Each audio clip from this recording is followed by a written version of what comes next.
One big team, one big team, one big team. Oh, hi there. Welcome to Riot Act, the alternative music podcast. I mean, what did you expect it to be? You fucking idiot. My name's Stephen Hill. His name's Renfrey Deadman. Hello. Captain of the ship.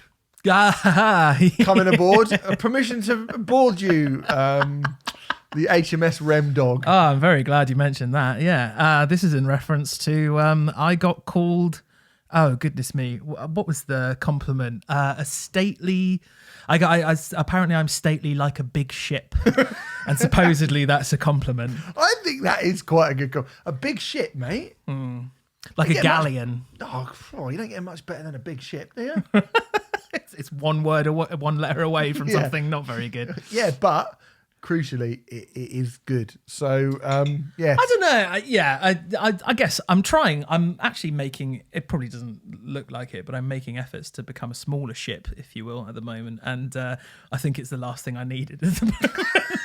But never mind. State of mind. Never mind. It's fine. Oh, well, I think you're taking the whole ship thing. I think I am. Literally. Yeah, Don't take it literally. I think the person who gave me the compliment definitely meant it as a compliment, and it's fine. I So mean, it's all good. when that guy called me a wank stain or something, or like a cheesy knob end. I didn't mean it, kind of thought he didn't mean it literally. He just meant he didn't like me. And that's it was fine. definitely literal. Yeah. I mean, I'm a human being. The ends of penises, no matter what condition they're in, they can't speak. This has gone awry. Welcome to the show. We're an alternative music podcast. We are an alternative music podcast. Thanks to Musicism for letting us say things like this, being our mates and being really patient with us. Letting us do stuff like this, paying for all this gaff and stuff. Stuff that we're speaking on now. And as a return for that, we talk about them.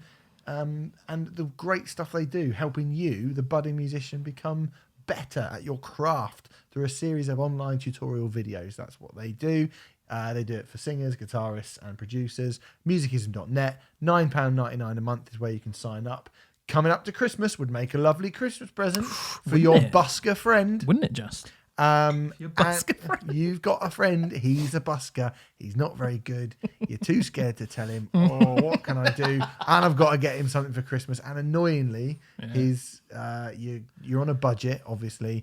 What's this busker's Santa, innit? What's this busker's repertoire? We've got Wonderwall, I'm assuming. He plays, mate, while we're there, now this won't be very good for the podcast, but I have to show you this video. Okay. Because speaking of buskers, this is sometimes, you get a really awful busker.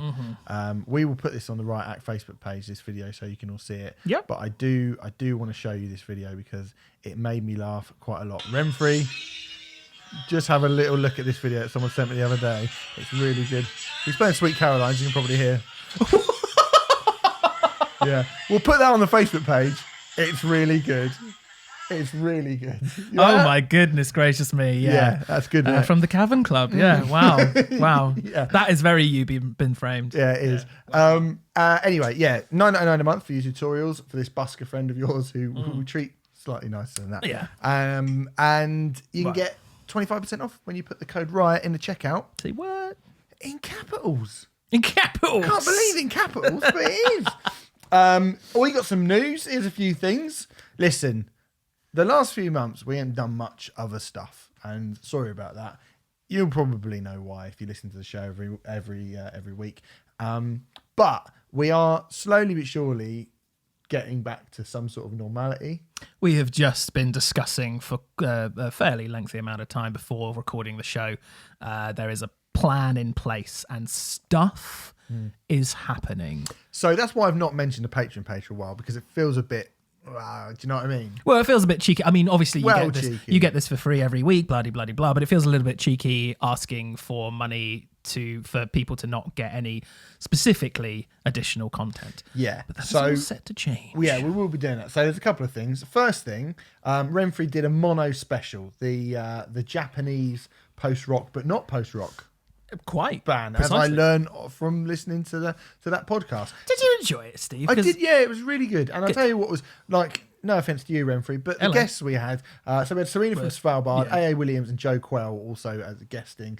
And Fantastic. And they were really, really great. And they obviously love that band and think very deeply about music. And that's the kind of thing that we want to bring you more of. It was a really wonderful chat, actually. Yeah, it good. was a really wonderful really day. good. And, yeah, really good. And I don't really know anything about that band at all, apart from I didn't really like their last album. People have said some really nice things about it, so thank you very much for that, and have asked us to do sort of more of that kind of thing, and I'd really like to do more of that sort of thing. We'll do a job for a cowboy one. There's a sort of like to tip to balance the scales a little bit. And you won't be invited, and I'll ask all my deathcore friends. That's okay, that's fine. I mean, I'd be happy to put that out on Riot, that's fine. Yeah, good. Well, then there you go. That's what we're going to do. Also, you liked the big fat quiz of the year that we did last year. We got a bunch of musicians down and we recorded the special podcast, which went out on New Year's, was it? It was just on New Year's. It went out present. the week between Christmas and New Year. Yeah. And we had an unbelievable response, especially considering we were a podcast in our infancy. Yeah, imagine we really if we were to do that again a year on, having kind of, been flexing these muscles for an extra year, and we did it live. And you could come, wouldn't you have? You'd be well happy with that, wouldn't you? That would be a sequel that I would like to see. Wow, Renfrey, 9th of December, Oxford House in Bethnal Green, which is a lovely venue. We will be giving you the second ever Riot Act live show. It will be the big fat quiz of the year. Well, the big fat alternative quiz. The big fat alternative. You got to get the branding correct. Yeah, fucking hell. And tickets will be on sale right now. Yeah. Oh, it's confusing. Confusing. But they will. By the time you hear this, tickets will be on sale. Please come. It will be great. It was so much fun last year. Well, we had it was an absolute riot. It didn't even intend to do that. It was a riot last year, though. I think the 1 year anniversary show where so many of you turned up. Again, thank you so much for that. That was an absolute riot as well. So combining those two things, it's too exciting for words, frankly. Yeah. Although, maybe we shouldn't do it. I don't want the world to be that exciting. What, do the quiz? Maybe just shouldn't do it. Things that are that exciting, I think always feel like a bit of a risk. I think it's the only thing that's going to bring me any joy this Christmas, to be honest with you. I've just invited Renfrey around my house for Christmas Day, and he says that. That made me feel, nice. that genuinely made me feel really upset. Oh god, let's move on. But anyway, we're doing that. And it's going to be fucking amazing, isn't it? Yeah, it'll be very, very good. And we're going to have some amazing guests. As we did last year. Yep. Which we need to book. And we're going to announce. We're going to try and announce them. We're going to try and announce a couple every week or something like that. Try and make it be exciting. Be good though. Have a sort of build up. It'll be great. It will be awesome. Buy a fucking ticket, you idiot.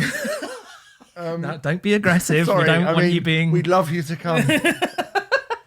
Okay. By the way, this week, Renfrey, last week he picked 10 albums. This week, I picked 10 albums.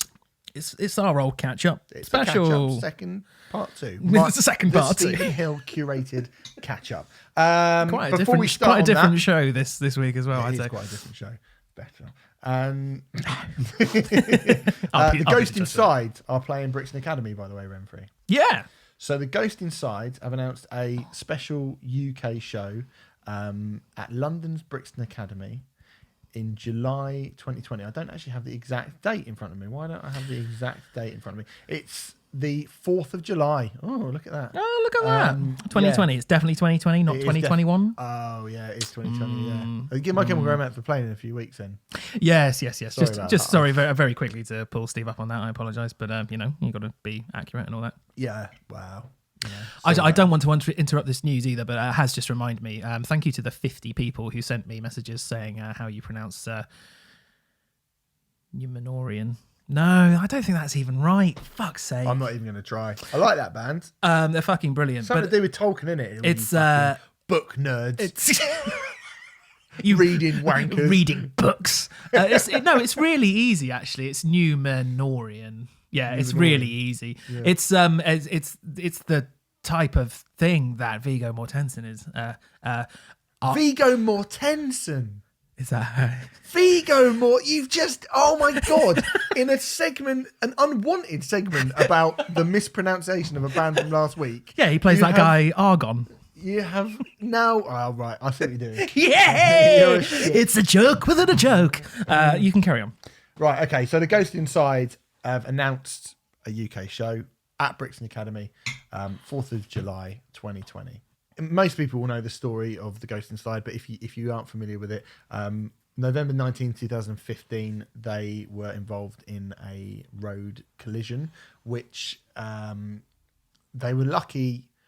When you see the injuries, not only are they lucky, that they're still able to play music. They're lucky they're alive. The rehabilitation of that band that they've gone on over the last few years. I've seen Instagram stories and pictures of them, kind of updating their fans, and those injuries are savage. Like you're talking about terrible scars, probably mentally as well as physically. Actual, what? Oh my god, my mind's gone completely blank. What's it called when you take a amputation? Amputations. They've had limbs have been amputated, and I am pretty stunned that they're able to perform still as a band. But I think the rehabilitation for that sort of thing is absolutely stunning. I mean, obviously the physical things that happen to you are quite obvious. I was about to say everyone can imagine what it's like to have a limb amputated. I mean, I don't know if you can. I don't know if you can know what that feels like, but you can maybe like sort of try to imagine it. But then, of course, going further down the line, I mean, can you imagine wanting to be a touring support band again? Can you imagine ever sleeping on a tour bus ever again once you've been involved in a collision like that? Must be absolutely horrific. And obviously there's kind of precedent for it with Baron. You look at Baroness and but Baroness are a totally different band from the band that were involved in the I don't mean musically, I mean personnel wise. John Baisley is the last remaining member of the band that are in. He is now, isn't he? Yeah, he is. Yeah, he is now, yeah. And they didn't all obviously drop out straight away, but two of them did. And then, but and which just goes to show, and how difficult it must be to get back into that situation. And I'm not playing any kind of levels of one-upmanship as in like, our scars nasty and yours, but you would just, the Ghosts Inside crash was, more has proven to be more serious than the Baroness one. I think that's fair to those say, people were lucky to be alive. Yeah. To kind of come out of that at all. So I think it will be for their fan base and for them, it's an unbelievable achievement, and they're playing Brixton Academy. They couldn't have played Brixton Academy 4 years ago. Absolutely not. No. And I don't begrudge them that in any way at all. But it's odd, that, isn't it? Is it odd? I don't. It's a scenario that's come about through circumstances which are tragic. I mean, maybe people have just gone, oh my God, that sounds terrible, that band. Oh, maybe I'll listen to them. And they've listened to them and they've gone, well, I really love this band. Are you getting at, do you think, will it be sparse or will it sell out? No, I imagine it will sell out. Okay. But it's an odd thing, isn't it? I mean, I'm trying to think of another precedent for it, and I am really struggling because I don't know that there is one. But not an identical one. No, I mean definitely not an identical one. I mean, people have, I guess, have come back from various things, and their story has meant that they have been able to play to larger venues. Yeah.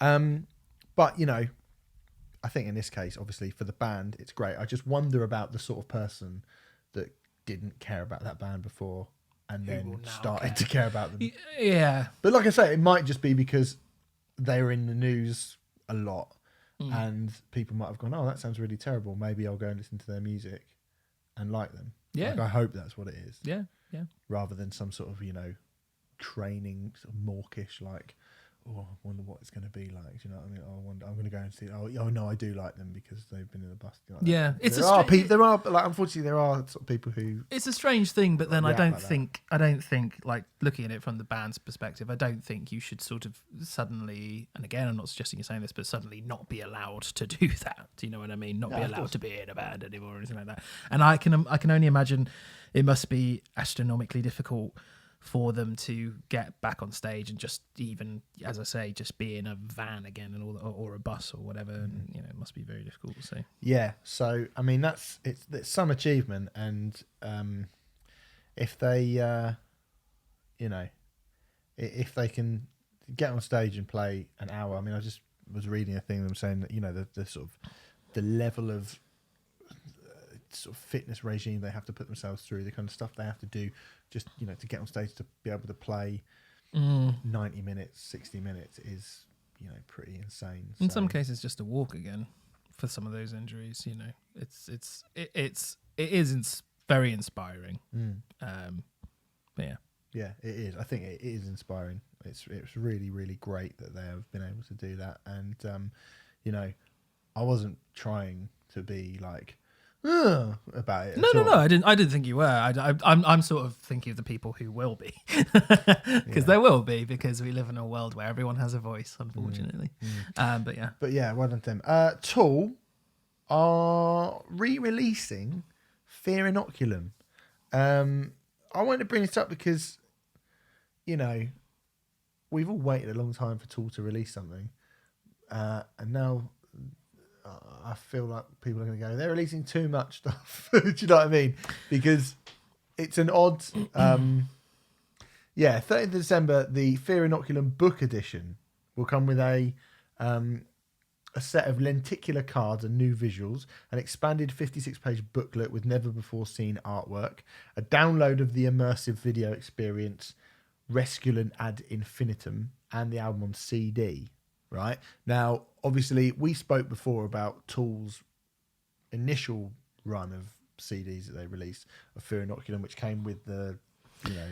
I've still not seen that package. Have you not? At all? I've never physically seen it with my own eyes. I have one, and it is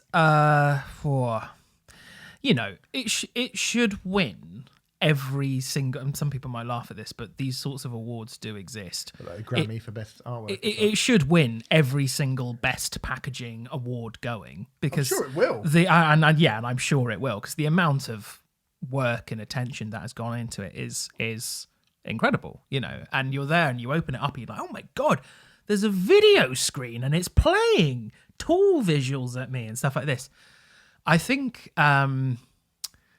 The video itself is, I don't know, around the 10-minute mark maybe, and it is sort of like Tool's videos normally are, not quite as good, I would say. But it's got this the figure. There's a figure who goes through this tunnel of eyes, and it's like a priest type thing. There's lots of eyes. There's lots of eyes in it. Lots of eyes. I've watched it once. Will I ever see it again? Probably not, unless I'm sort of showing it off.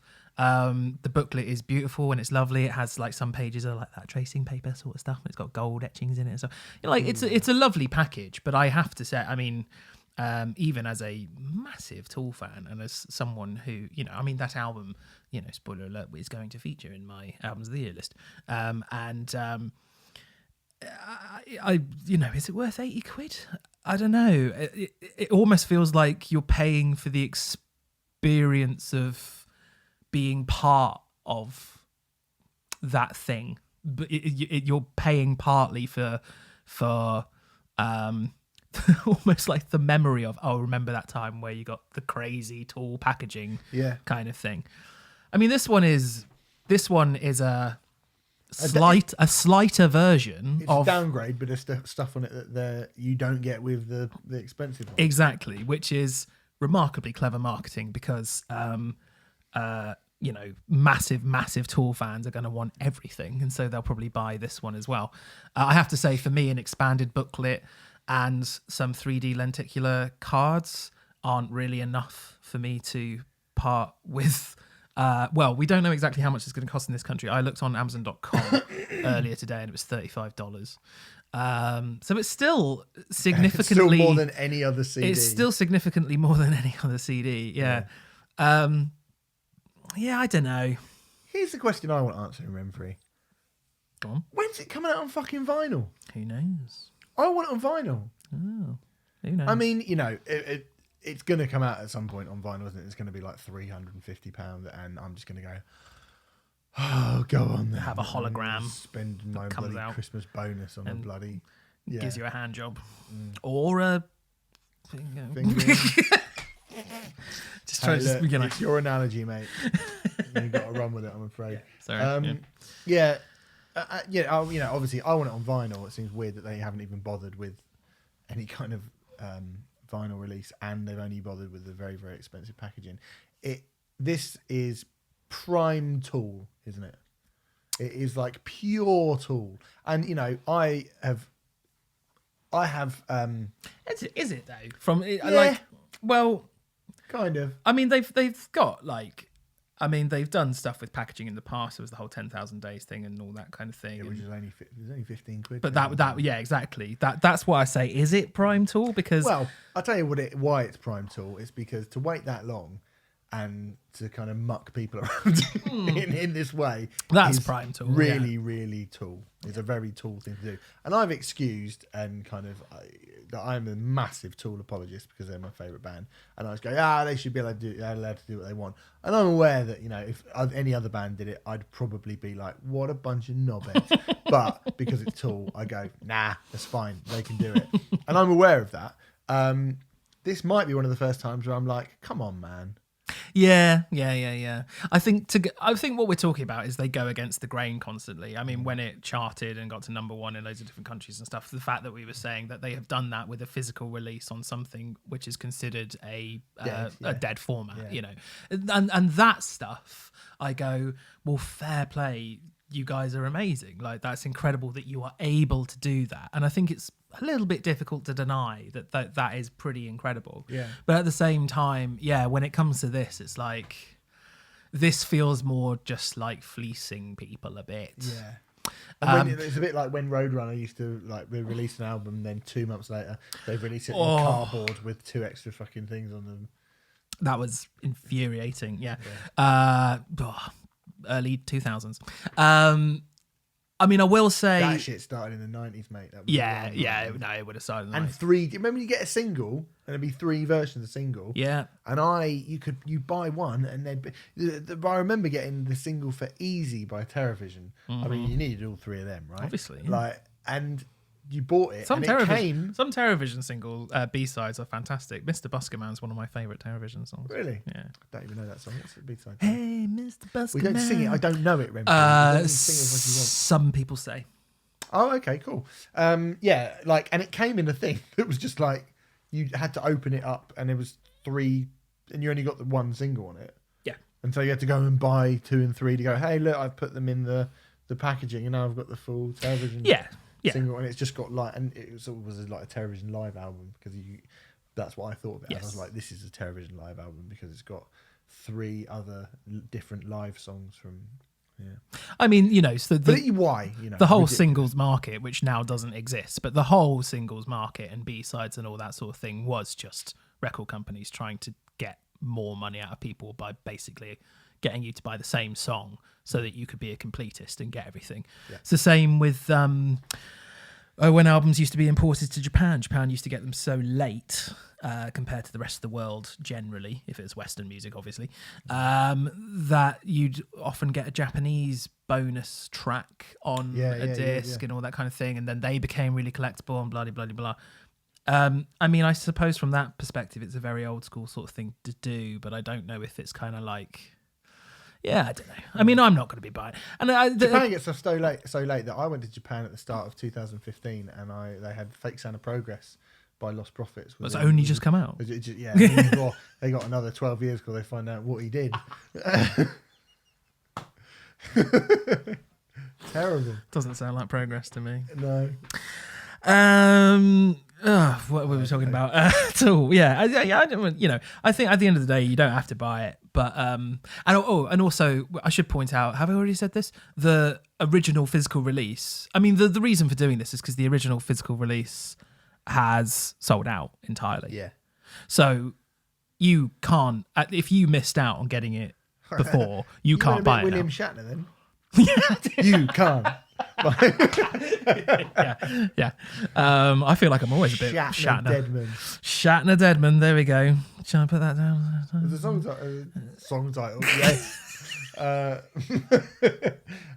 No, you're right, mate. It's sold out, and I think it's kind of. I've never known anyone do it like this, but if this means like, hey, that first thing was limited edition, we gave it to you straight away, you ain't ever having it again. If you got it, fucking fair play, good for you. That's cool. This is the kind of general release now. I think the only thing I would say is, I feel like I might take this out if the price changes, but the price I have seen is it's $35, and that doesn't feel like the price of a standard CD. Like if it was, well, it's probably still not a standard CD. Look at me, I found a way. Like, even though I was like, no, I'm not happy about this. I found a way to talk myself around because it's tall. No, it's... no, it is good, actually. Yeah, it looks to me, having looked at it looks like the equivalent of, sometimes you get those tall CDs which will have a long booklet. Like Manic Street Preachers did it for their last album, I think, and Radiohead do it quite a lot. I don't like it because, and this is going to be an insight into my life, it doesn't fit into my CD shelves proper. Absolutely. It just annoys me. Yeah, a bit of OCD with that. But anyway, it looks like it's the equivalent of that. But even so, 30 quid, but probably is the sort of price people would pay for that. But I don't know. The fact remains that physically they've only released it on what a lot of people view as a dead format. Yeah. But, they'll probably release it in vinyl in 2030 or something like that. I still want the version you've got if I'm going to get anything. I want it on vinyl, but I am one of those. I think I might be one of those completists. I might have to go and get it from wherever I can get it from, really. You'll hate yourself. I will. I already do. It's fine. The 3T lenticular card things, I will say, whilst they are lovely, they do look like the sort of thing that you get in cereal packets. Yeah. They are bigger versions of the sort of shit you get in cereal packets. Yeah. And the artwork is beautiful, but that is kind of what you're paying for, and a few extra pages in the booklet if you've already got the original physical, which anyway. But okay. Should we talk about some live stuff that we saw? Absolutely. Do you want to do it in a kind of chronological order? Okay. So you saw Fever 333 at the forum. That means I go first. Okay. Yes. Chronological. Well, I couldn't remember when you went to see Leprous, so lovely stuff. Okay, right. There's a lot to say here, Steve. So strap in. Here she is. Just in time. Just in time. I saw a thing on our YouTube channel. For those of you who aren't watching on YouTube, Bonjour's just got up. Some bloke put a comment going, I like this review. Looking at one of the reviews of the albums that we did. I think it was Bon Iver or something. I like this. It's really good review. Very professional until the cat jumped up. And it's like, what do you want me to do about that, mate? So I'm not going to lock the cat out. Put her down? This is her house. Put her down. This is her house, and it's my, she's free. She's gone. See? I think that scratch that she gave me about 3 months ago still hasn't gone. Oh, well, sorry. She's not getting put down. Absolutely not. Fever 333. I'm going to start with a bit of an eggy here. And What's just because an eggy? What's an eggy? I said a neggy. Oh, a neggy. As in a negative. Just because I'm seeing this more and more and more, and it particularly irked me with the Fever 333, who are a band who have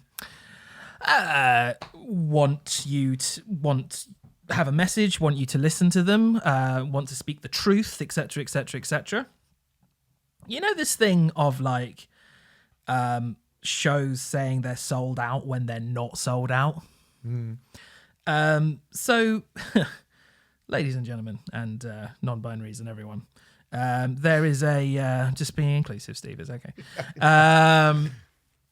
There's this thing in the music industry where basically you go to shows and they are supposedly sold out. And actually what's happened, I mean, we've been to a few in the last few weeks, actually. I'm not going to name them, but there's been a few where like there's only like 50 tickets left. And maybe management say, or maybe a promoter or whatever, will just buy up the remaining 50 tickets so that they can say X band sold out, X venue, blah, blah, blah, blah. And, you know, I think if a venue is maybe 10, 20, I don't know, if a venue is 2% away from selling out or something like that, I don't have a massive issue with it, I guess.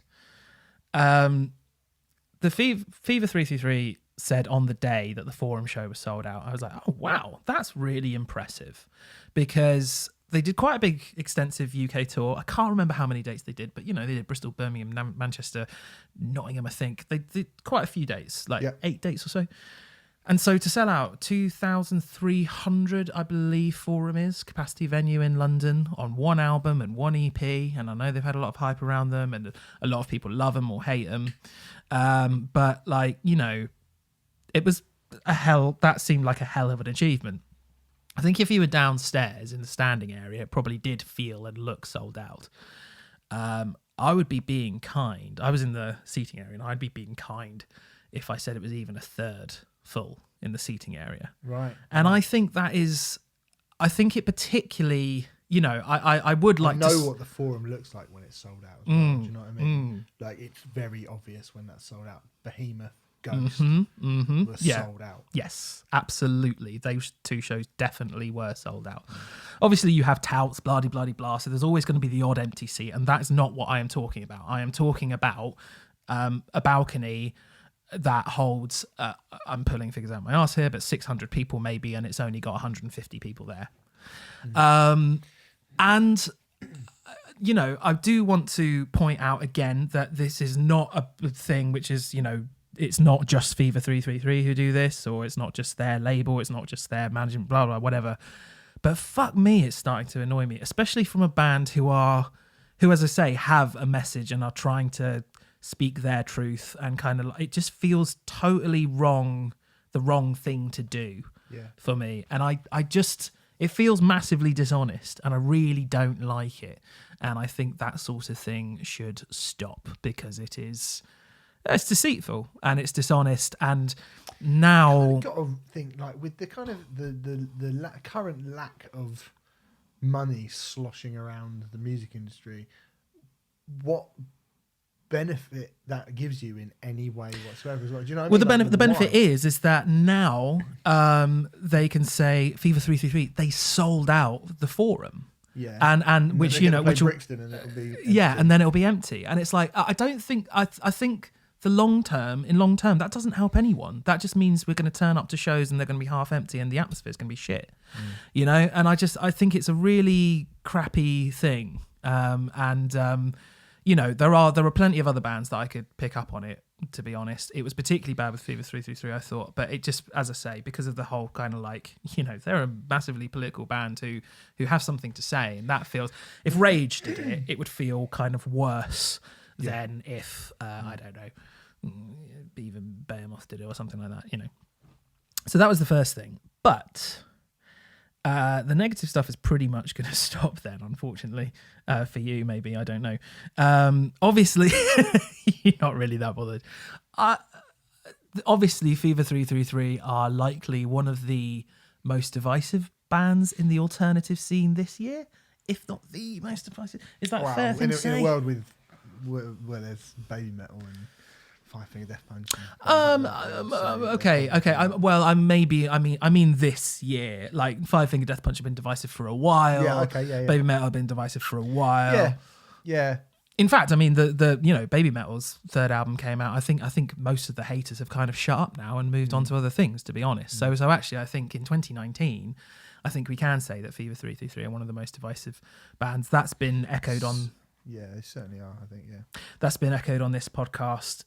You don't hate the record. There's things you like on it, but overall... I listened back to it about a month ago, and I remember at the time being pretty lukewarm about it, and I like it even less now. Yes, right, okay. I think, we're going to talk about a band later on, actually, who, for me, encapsulate everything that the Fever 333 want to be, but aren't. So, okay. Interesting. All right. I don't like it. You don't like it at all, you would say? At this point, I think, no. I'm actually kind of a bit like, I think it's a shame. The thing is, like, I don't, I respect and I like all of the people involved in the Fever 333. I think it's a shame that they are reducing themselves to this. Yeah. And you're not the only one. I've spoken with loads of people. In fact, sometimes mutual friends of ours will sort of contact me and say, "Why are you defending that band?" Because I do defend them, and I do think. The thing is, I get it. Like, and from before to kind of going, I get what they're doing, and I get why they're doing it. In probably in the same way as I don't like Linkin Park, but I get why they made the music they made. Well, there's a massive difference between Fever 333 and Linkin Park in that Fever 333 are trying to galvanize people and do something. I mean, Linkin Park practically admitted that their lyrical content was just, well, they didn't say it this bluntly, but it's basically trying to appeal to as many people as possible. And it's, there's no swearing. They were trying to kind of, it was trying to be as general as possible so that loads of people could, it could appeal to loads of people. Yeah. All I'm saying is that I think that, like if however you want to be commercially successful, and for whatever reason you want to be commercially successful, some bands just want to be commercially successful, and that's kind of very, very important to them. Fever 333 are definitely a band who want to be massive. They want to, and fine, if they want to be massive because they feel that there's a political point that they need to make to as many people as possible, I don't really I don't have a problem with that at all. I don't even really have a problem with somebody going, I just want loads of money. But I'm not usually as interested in bands who are so obviously going, get us big. We want to be really, really big. And I listened to that Fever 333 record the other day, and that was something that didn't quite hit me before, but hit me the other day. And I was like, why are you so desperate to be... Like, I guess if it's because they feel their message needs to be it's the best way to convey their message. I do kind of, I will give them that kind of caveat, but it makes it musically less interesting for me. My counter to that, I don't think any businessman would say to you, if you want to get big, have strong politic in your lyrics. There are exceptions, obviously. Rage Against the Machine are the massive one who always get compared to Fever 333, and System of a Down, I suppose. But those, it's worked pretty well before. No, but those are very much exceptions to the rule. Yeah, of course they are. They are very much exceptions to the rule. Well, okay, you could pick a few out of history, certainly, but I think, and there's not one at the moment. And there isn't one at the moment, particularly. No, there definitely is a space to fill, and I don't believe that is the game plan. I think Jason certainly has always shown a love of pop. Oh yeah, absolutely, and all that kind of thing. Yeah. And I think no. I don't. I'm not saying that. Oh, it's not like they were growing Let Live or Chariot. I know the Chariot obviously were pretty extreme, but Let Live weren't like just a fucking grindcore band, and now Jason's obviously I get it. He likes commercial music. He does clearly. Yeah. And there are elements of the record, the debut full length particularly, less so the EP, but the debut full length particularly, which I do personally find a little bit syrupy for my taste. Maybe I would have notched up a couple of things on the old production, if it were a record that I were producing, although I don't produce that many records. But you're gonna sign up for Musicism, mate. I should do that actually. $9.99 a month, unless you put Riot and then you check out in capitals, and then it's £7.50 or £7.49. Anyway, that's why I do that bit. I was. You are more practiced at it, to be fair. I would say I everything about God. When was it then? Wednesday night, Thursday night. Whenever I went it hit so hard. Even the Linkin Park-esque bits, which generally I'm not a massive fan of on the record, I was there just like singing them so much. And it does come down to Jason, which we definitely, I mean, we both agree on this, is, I mean, I'm quite happy to put my foot down and say he's the best frontman of this decade. Yeah. And he may even be the best frontman of the 21st century. I mean, in terms of just his energy and his passion and how the authenticity and the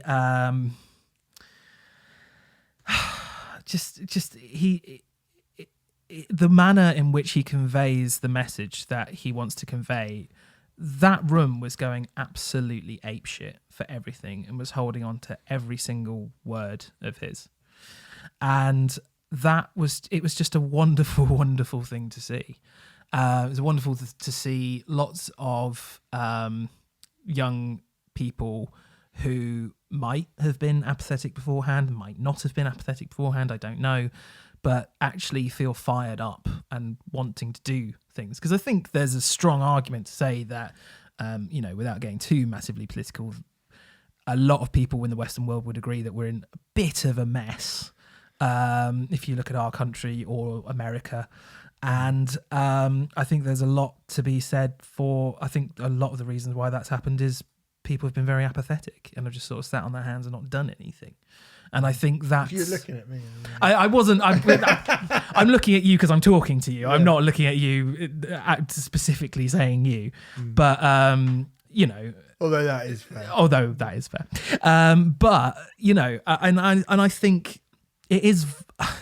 You said last week, in reference to Rage reforming, that you saw them at the Astoria, didn't you? Yeah. The Astoria and the Forum are similar sized venues. I think the Forum is a little bit bigger, a little bit grander, a little bit less sticky floors, but generally in terms of capacity, it's not too dissimilar. I was watching it and I was like, a lot of people put them down and go, oh, they're just Rage Against the Machine. Well, you know what? If they're this generation's Rage Against the Machine, then that's fucking wonderful.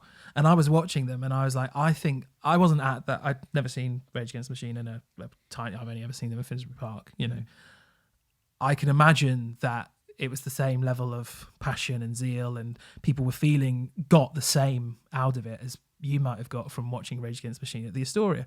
And how the fuck is that a bad thing?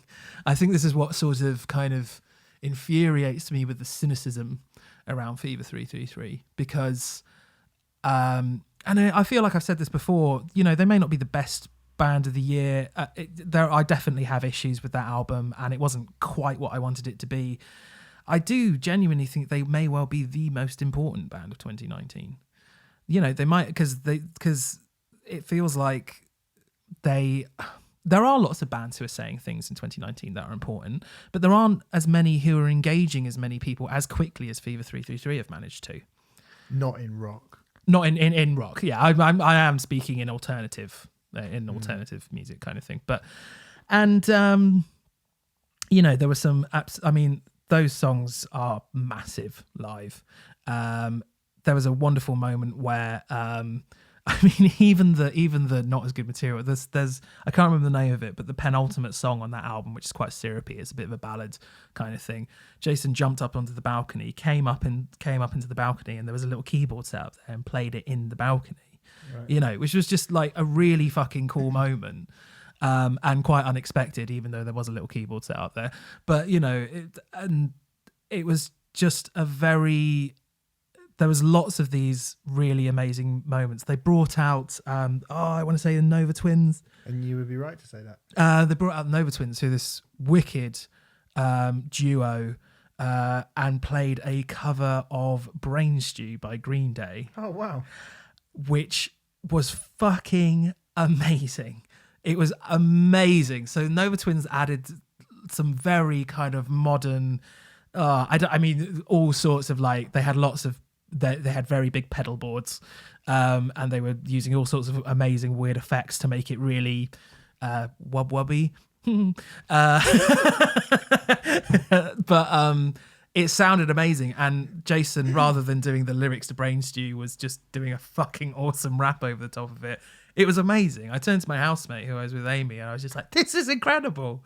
Like, it was just brilliant. And I turned to her several times during the show and said, this is incredible. It's amazing. And it was an amazing thing to be a part of. And I do think that the cynics are sort of cutting their nose off to spite their face ever so slightly, because a lot of them aren't even, again, this isn't aimed directly at you, although it could be. But Mate, if it is, it is. You know, I mean, you know. But you've only seen them at Download, haven't you? Yeah. And I think Download, and I saw them at the Heavy Music Awards. yeah, does that count? I mean, it's Well, half a set. They played. Okay. Like, Right. and they were there, and my eyes witnessed what was happening. So, yeah, I sort of think that counts. But I think, yeah, I mean, for me, I'd even go as far as to say that it was one of the best shows I've been to this year. I thought it was really, really amazing, despite all the flaws with that album. Despite the flaws, you know, I mean, this is going to sound a little bit hypocritical, but you brought up not too long ago, you know, they use quite a lot of backing track, and this is an issue. Quite a lot. Well, you go to Euroblast, mate. Compared to a lot of those bands, compared to a lot of those bands, they don't use that much backing track. But actually, I was really being eagle-eyed about it, because I was like, okay, this is. I thought, if anything, I've said a lot of nice things about Fever 333. If I'm going to be mean about them, now is the time. And there isn't that much backing track, actually. Really? I find that incredible to believe, because you know, one thing I will say about the album is it certainly doesn't sound like two people. It's all all the stuff is all very obviously synthesized, bassy, blom, blom, blom, blom stuff. That was badly put. And How does the guitarist and the drummer do that? No, yeah, that's all the backing track stuff. Oh, right. Okay, right. Yeah, That's what I'm saying.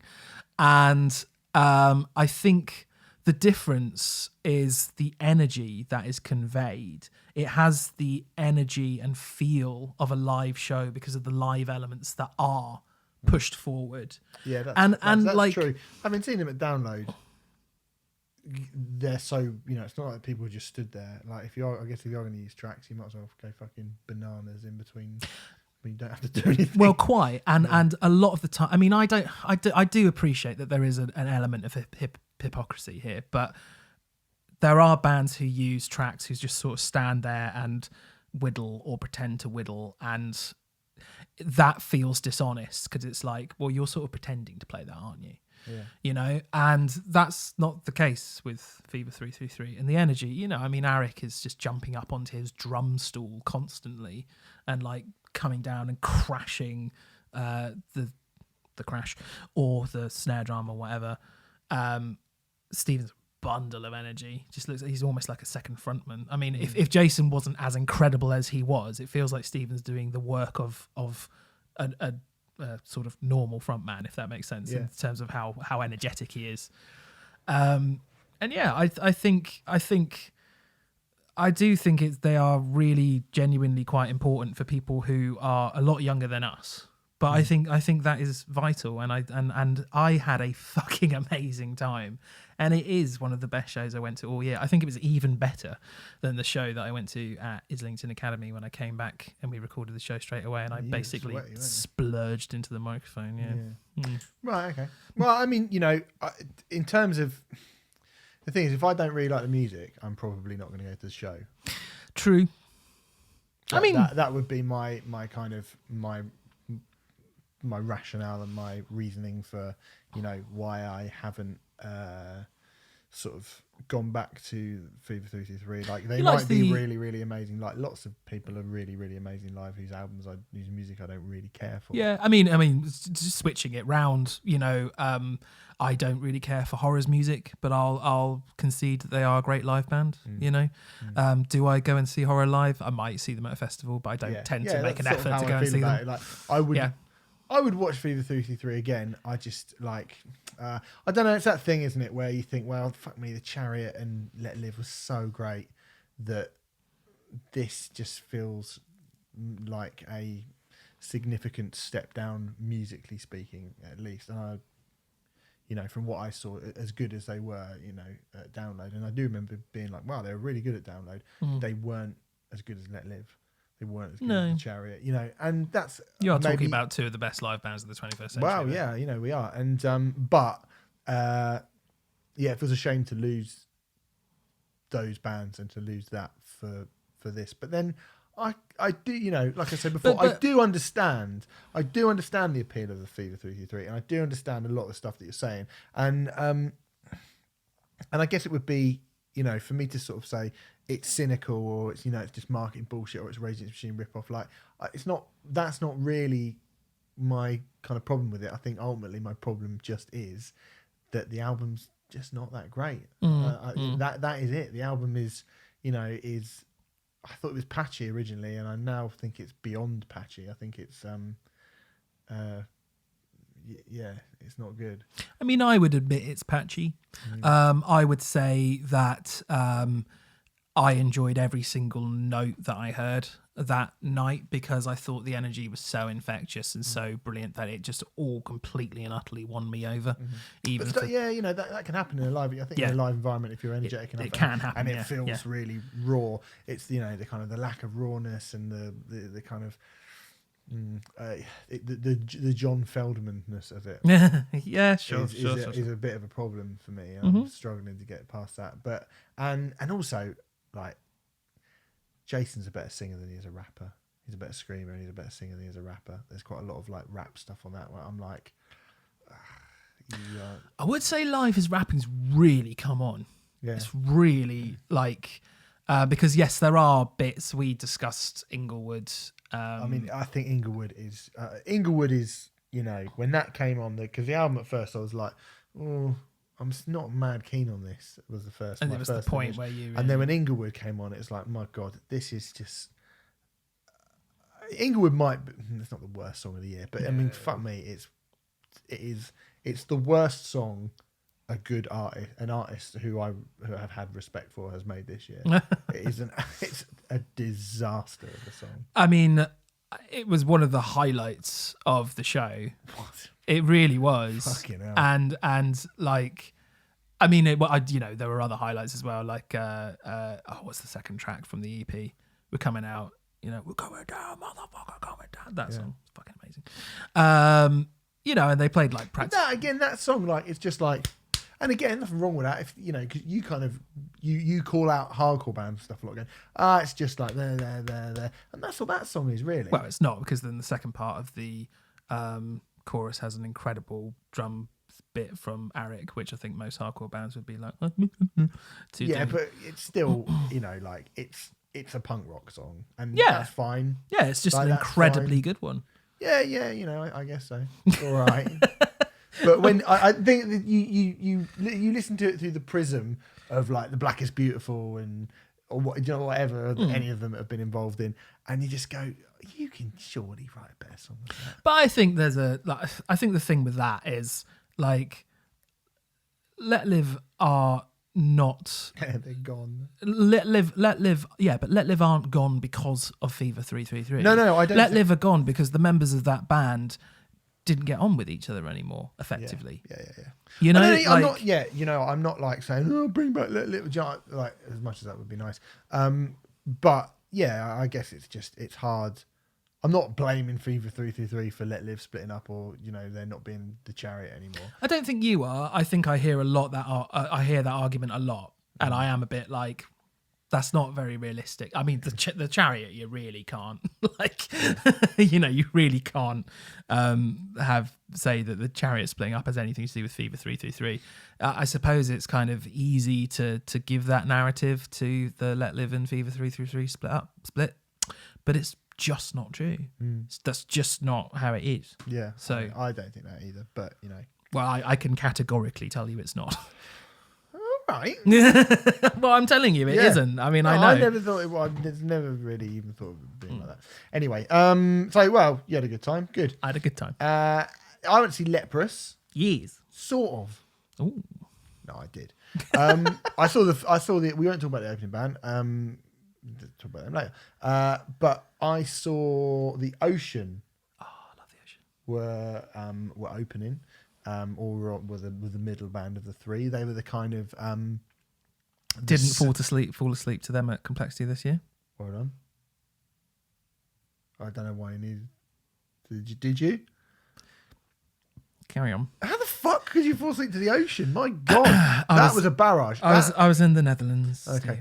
I took an absolute battering during it. My senses were like, oh Yeah. God. They are brilliant, by the way. Yeah. Oh man. Like I just overdid it. They were fucking great. That was a kind of a slamming concrete filling in quite an ethereal and melodic sandwich. Yeah. I I saw them at Art Tangent this year and they were fucking Yeah. great. They got in late, but they were brilliant. Yeah. I just thought they got every sense took a pounding. Yeah. From Yeah. them. Like, yeah. And you know, I have seen them before, but it's been a good 5 years since I last saw the Ocean. I wasn't super, you know, a lot of people were saying, oh, you know, that last album, which has got the long ass title, Visu. They all do. Yeah. But yeah. Prozac, blah, blah, blah. Yeah, like people were, you know, a few people were like, oh, I can't believe you didn't really care for much for that last The Ocean album. We And were I was quite like, nice, weren't I we? thought we were quite nice Yeah, about we it. were quite nice to We it. were pretty nice about it, just because we didn't say it's the best thing ever. But, you know, people fucking love that band. I will say that album has grown on me quite exponentially, actually, and especially after seeing them live a couple of times.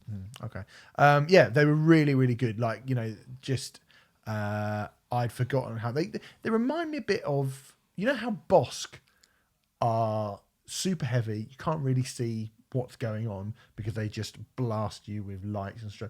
And the vocals are not the centerpiece of it at all. But then when they come in, it's just fucking outrageous. Yeah. And the Ocean do quite a similar thing. But it was, you know, red light, smoke, strobe lights, and some unbelievably heavy riffs. Really good. Really, They really are good. a perennially underrated prog metal band, Yeah, I would say. very, very good. Very, very good band. And they scratched, for people who might have been moaning about Leprous not being heavy or whatever, the Ocean scratched that itch.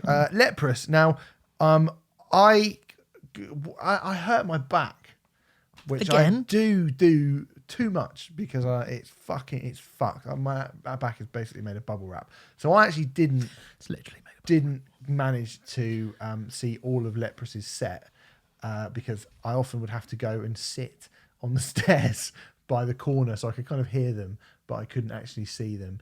And You're at Ulu. yeah, so I went and sat on the stairs, and it was sold out. It was absolutely fucking packed. A lot of people came up to me and said, "Hey, great." And sorry if I was just sort of looking, like, "Oh, thanks," through gritted teeth, but I was in a fucking spectacular amount of pain on that night. I was really struggling. I'm not laughing at that. I was really struggling, mate. It was fucking horrible. If you've ever fucked your back up, you'll know. I have actually. Yeah, I had some severe back problems at drama school, which yoga sorted out. But yeah, and then I got fat again, and now it's not sorted. But yeah, cool. Well, good. that's my life The story. memoirs. But yeah, so I didn't get. I basically kind of ducked out a little bit early.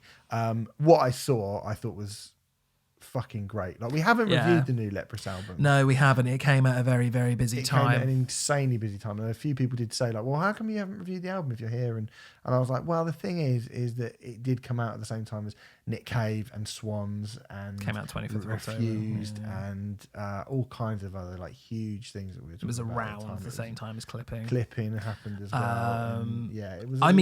Very briefly, it's really good. It's really good, yeah. Someone said to me, and I think this was a very astute point, they said it's almost like they've helped Jeff Buckley make a metal album.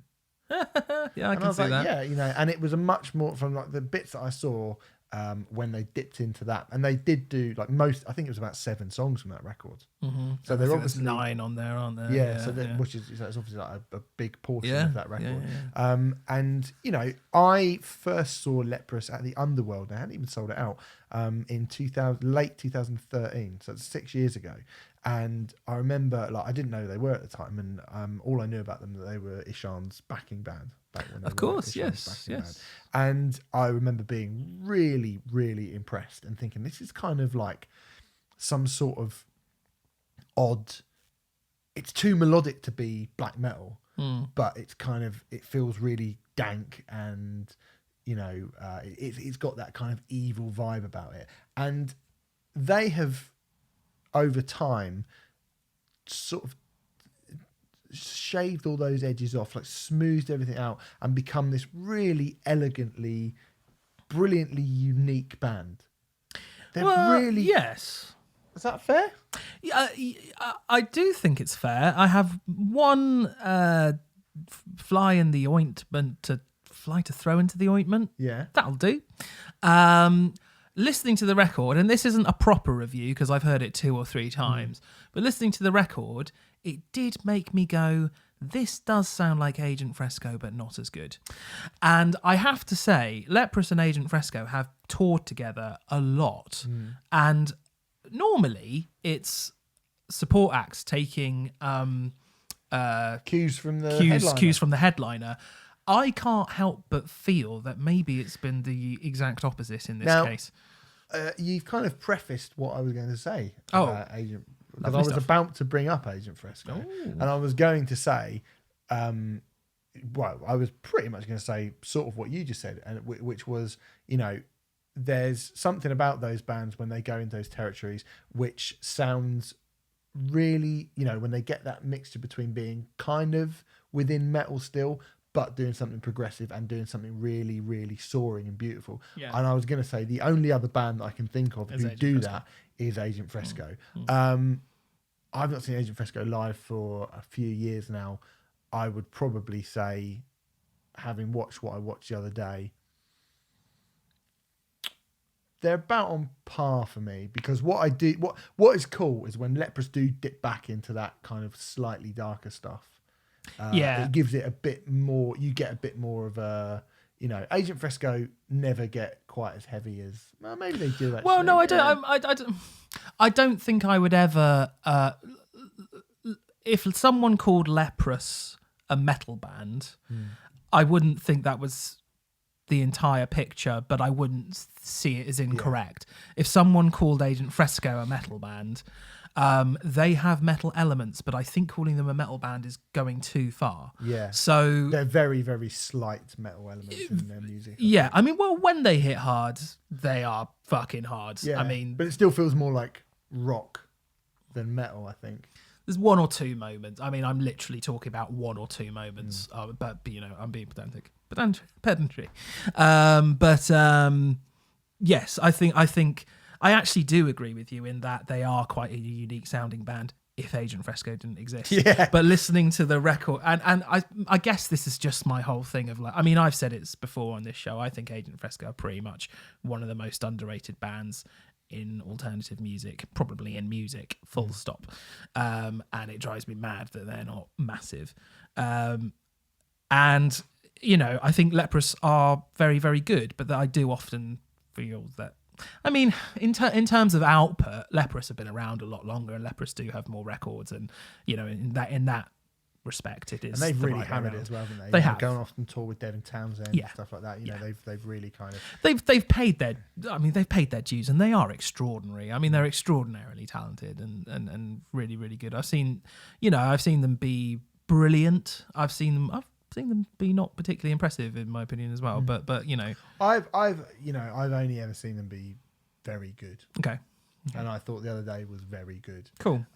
They were probably the best I saw them was at Art Tangent last year. Actually, I thought they were fucking really good. Then. Yeah. And I was very, very impressed with them. What I say, the first time I saw them at the Underworld. I did see them. It was Devin Townsend, Tesseract, Leprous. Yeah, that was really good as well. And then the other day, and I thought they were very good the other day. Yeah, I didn't like that Hammersmith gig. I'm not sure why though. I do remember reviewing it for the What? Independent. Just the whole thing. Leprous in particular. Tesseract were my favourite band that day.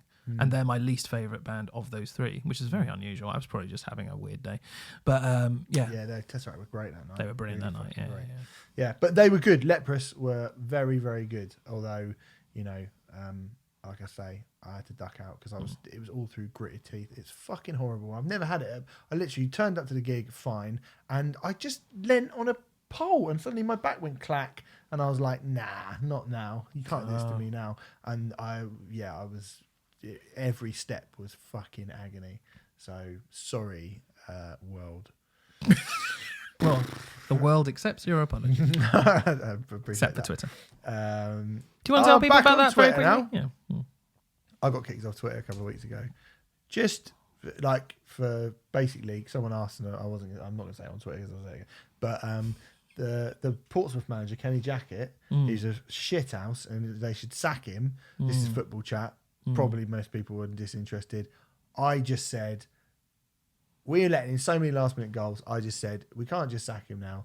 He should probably also be buried alive. And Twitter kicked me off completely. I had to delete the bit where I went with the corpses of his recently murdered children, which I thought, because I was fucking angry at the amount of that. So I thought, see, I was angry, but at least I had the wherewithal to go, well, I won't say that. It should be fine. And they deleted it. It hasn't stopped me thinking that. I still think that he should be buried alive. He's an idiot. Sack him. Sack Kenny Jackett. Yeah. But anyway, so people like me aren't allowed on Twitter, but we are allowed on this podcast. I mean, it's good that I don't know any of the people involved, but there we go. Yeah, it is good because he's a fucking moron. Right. Okay. Anyway, but I'm at Hill off Riot Act now. If you want to follow me on Twitter, and I'm not even following Portsmouth Football Club because what's the point? No one follows me to listen to me talk about football anyway, or listen to this podcast. It's a hell of an attachment that you've, well, a hell of a attachment isn't the words I'm using for, commitment you've made to Riot Act, because it means that you've got to be on the show for another 6 months before you get kicked off again, doesn't it? What do you mean? Because you've got Riot Act in the name. Oh right, yeah. We can change that at any point. Oh, can you? Yeah, you just change it. I don't understand Twitter. Nah, Instagram's better. Get on Instagram. I much prefer Instagram now. I've got an Instagram account now. Have you? Fucking finally. Yeah. Good. Exciting stuff. Yeah. Follow me at Renfrey_Deadman. I'm going to start using the fucking Riot Act Instagram page. Yeah, just don't get us chucked off that. You can't get chucked off unless you put like a picture of like Willy or something. They're not going to kick you off. You can be racist on Twitter, but you're not allowed a picture of a Willy. That's the rules. You can be racist. Well, you can't be racist, or you're not supposed to be racist on Twitter. But yeah, you probably can. You can put a picture of a Willy on Twitter. Yeah, you probably can. And like bums and stuff. You can put all that. That's all on Twitter. Not on Instagram though. You're not even allowed to show your nipple on Instagram. Are you not? No. Oh well, I'll delete my profile. What's the point?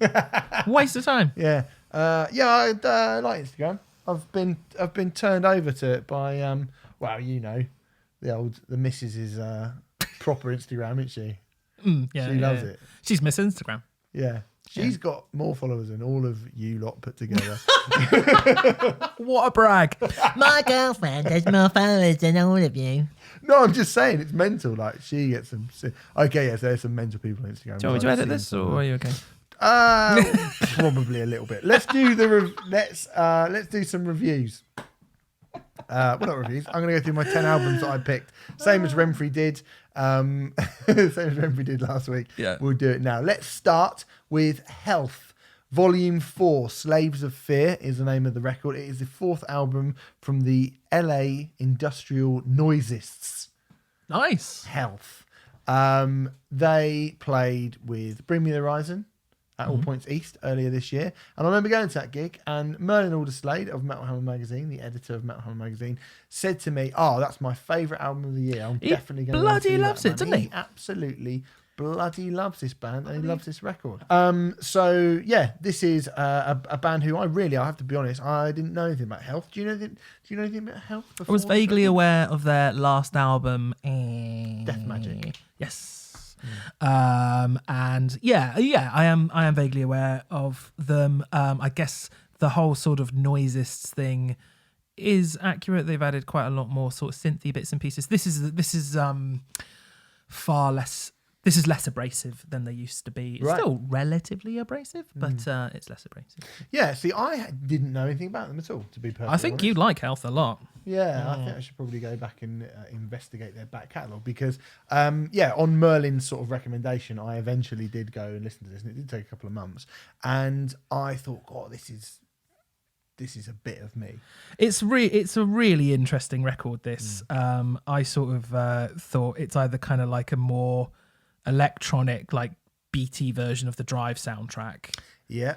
Or like the Black Queen gone even darker and even more, like stuff. Yeah, it's almost at points, it reminds me of, but I mean, we spoke about Perturbator last week or maybe the week before. I can't remember who we were talking about them in relation to actually. But we mentioned Perturbator. We mentioned kind of Ghost, and Carpenter Brute. And I got like kind of when that sort of thing first was happening, I was like, oh, I love this. This is really, really great. It's really, really great.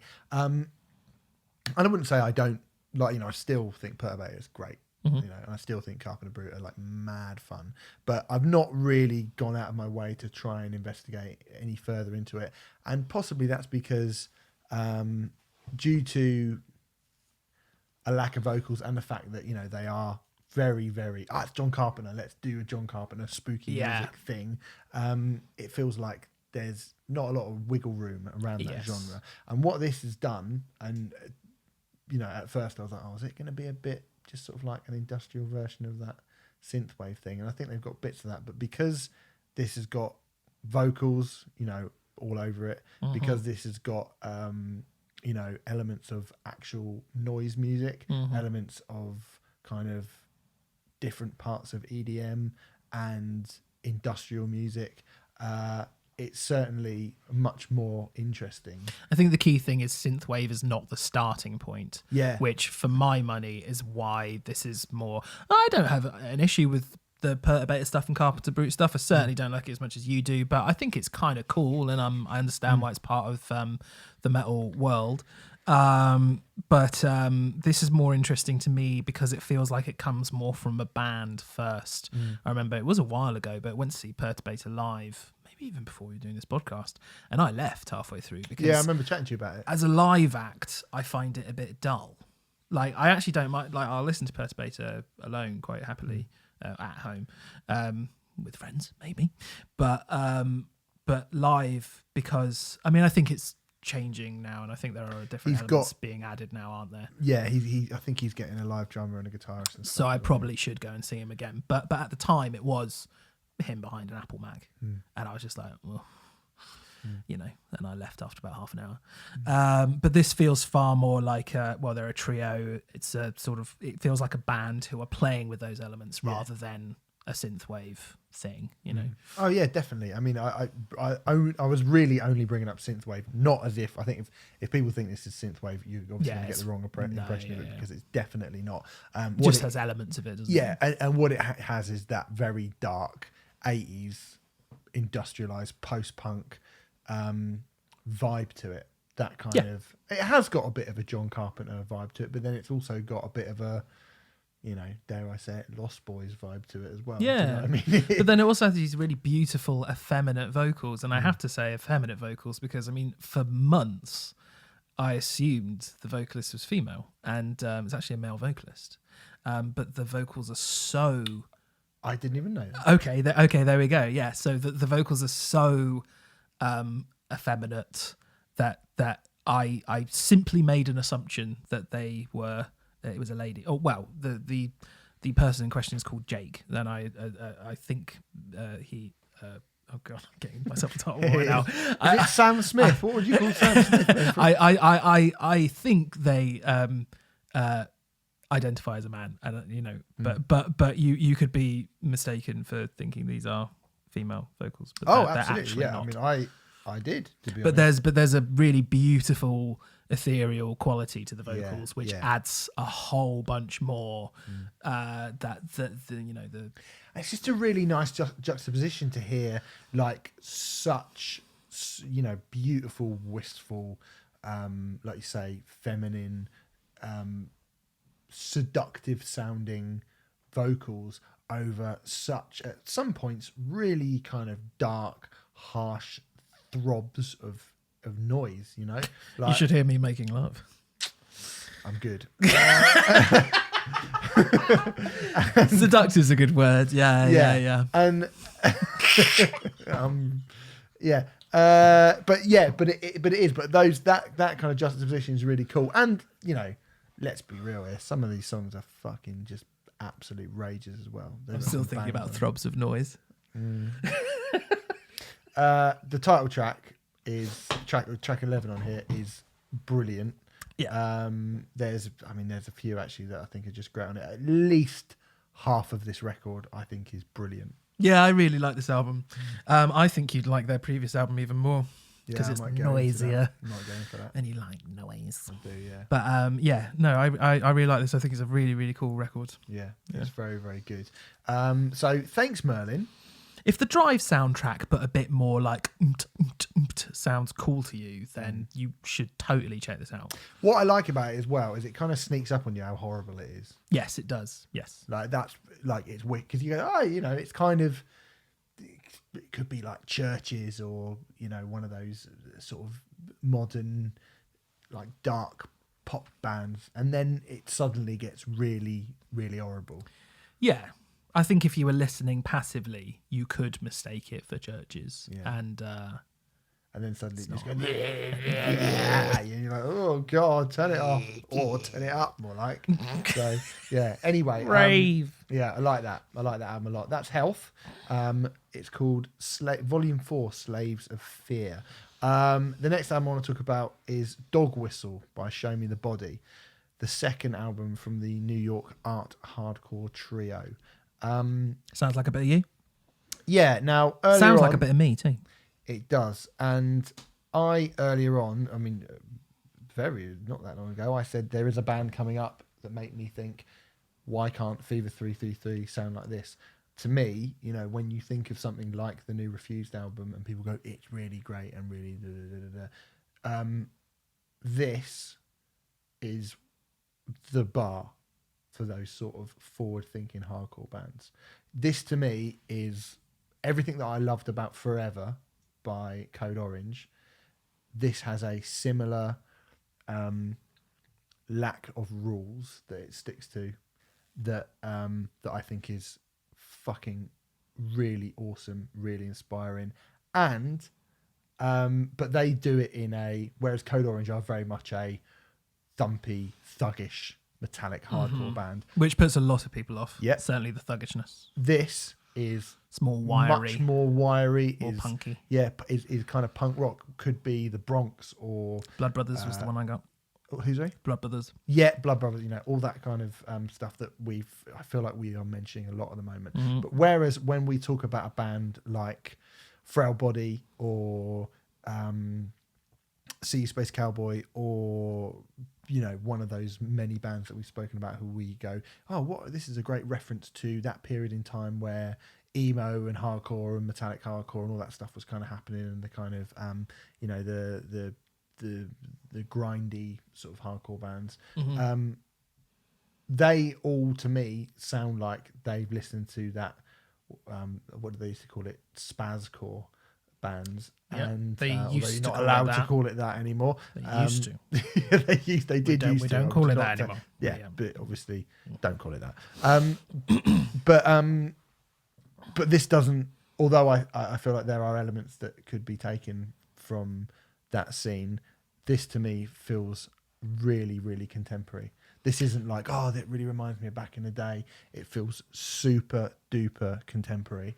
And I first heard this band on BBC Six Music about Did you? 10:30 in the morning. Interestingly, on Mary Ann Hobbs, right? Interestingly, they have been reviewed on The Guardian and places like that. And yeah, it's kind of it's interesting that. It's 27 minutes long. It's very short. Yeah, it's quite a 27 short minutes. record. But what they get through in that 27 minutes is fucking incredible. I love everything about this band on paper. Oh, fuck. Okay. Experimental hardcore, yes, love that. From New York, yes, I like New York. I like pizza. I like stuff like that. Punky. I mentioned Blood Brothers. What was the band you mentioned? Bronx. Fucking adore the Bronx. Wiry. All of this stuff, like everything on paper. And Mr. Ben Tipple, who helped us out with the 2000 Trees review, he went to see them at 2000 Trees. Yeah. And everything that he was describing about their live show, he said it wasn't very busy, but he was really knocked out by it. He thought it was incredible. There's banjos that just suddenly come in on this really abrasive, weird hardcore music. And yet I listened to this album after hearing him talking about them, and I was really let down by it. I understand everything you're saying, And I understand why you'd feel that way. I just don't feel like they have the songs.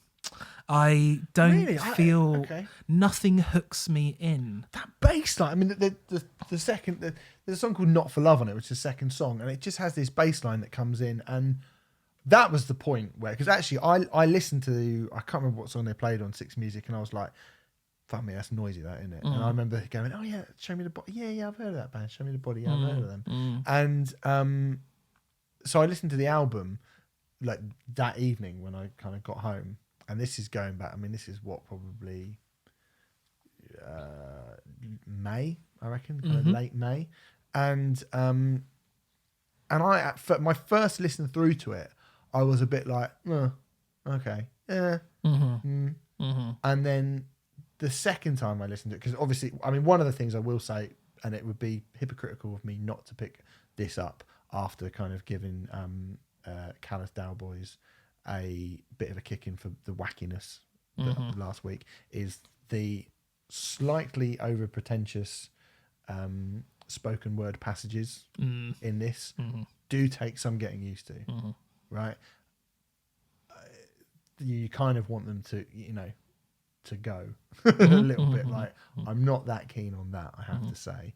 And I was sort of going, oh, you're just a fucking hardcore band, and then you're like going, I'll wait for you forever. And I love all that. And I was like, nah, mate, come on. No. But I thought I did a really good reading of that. Yeah.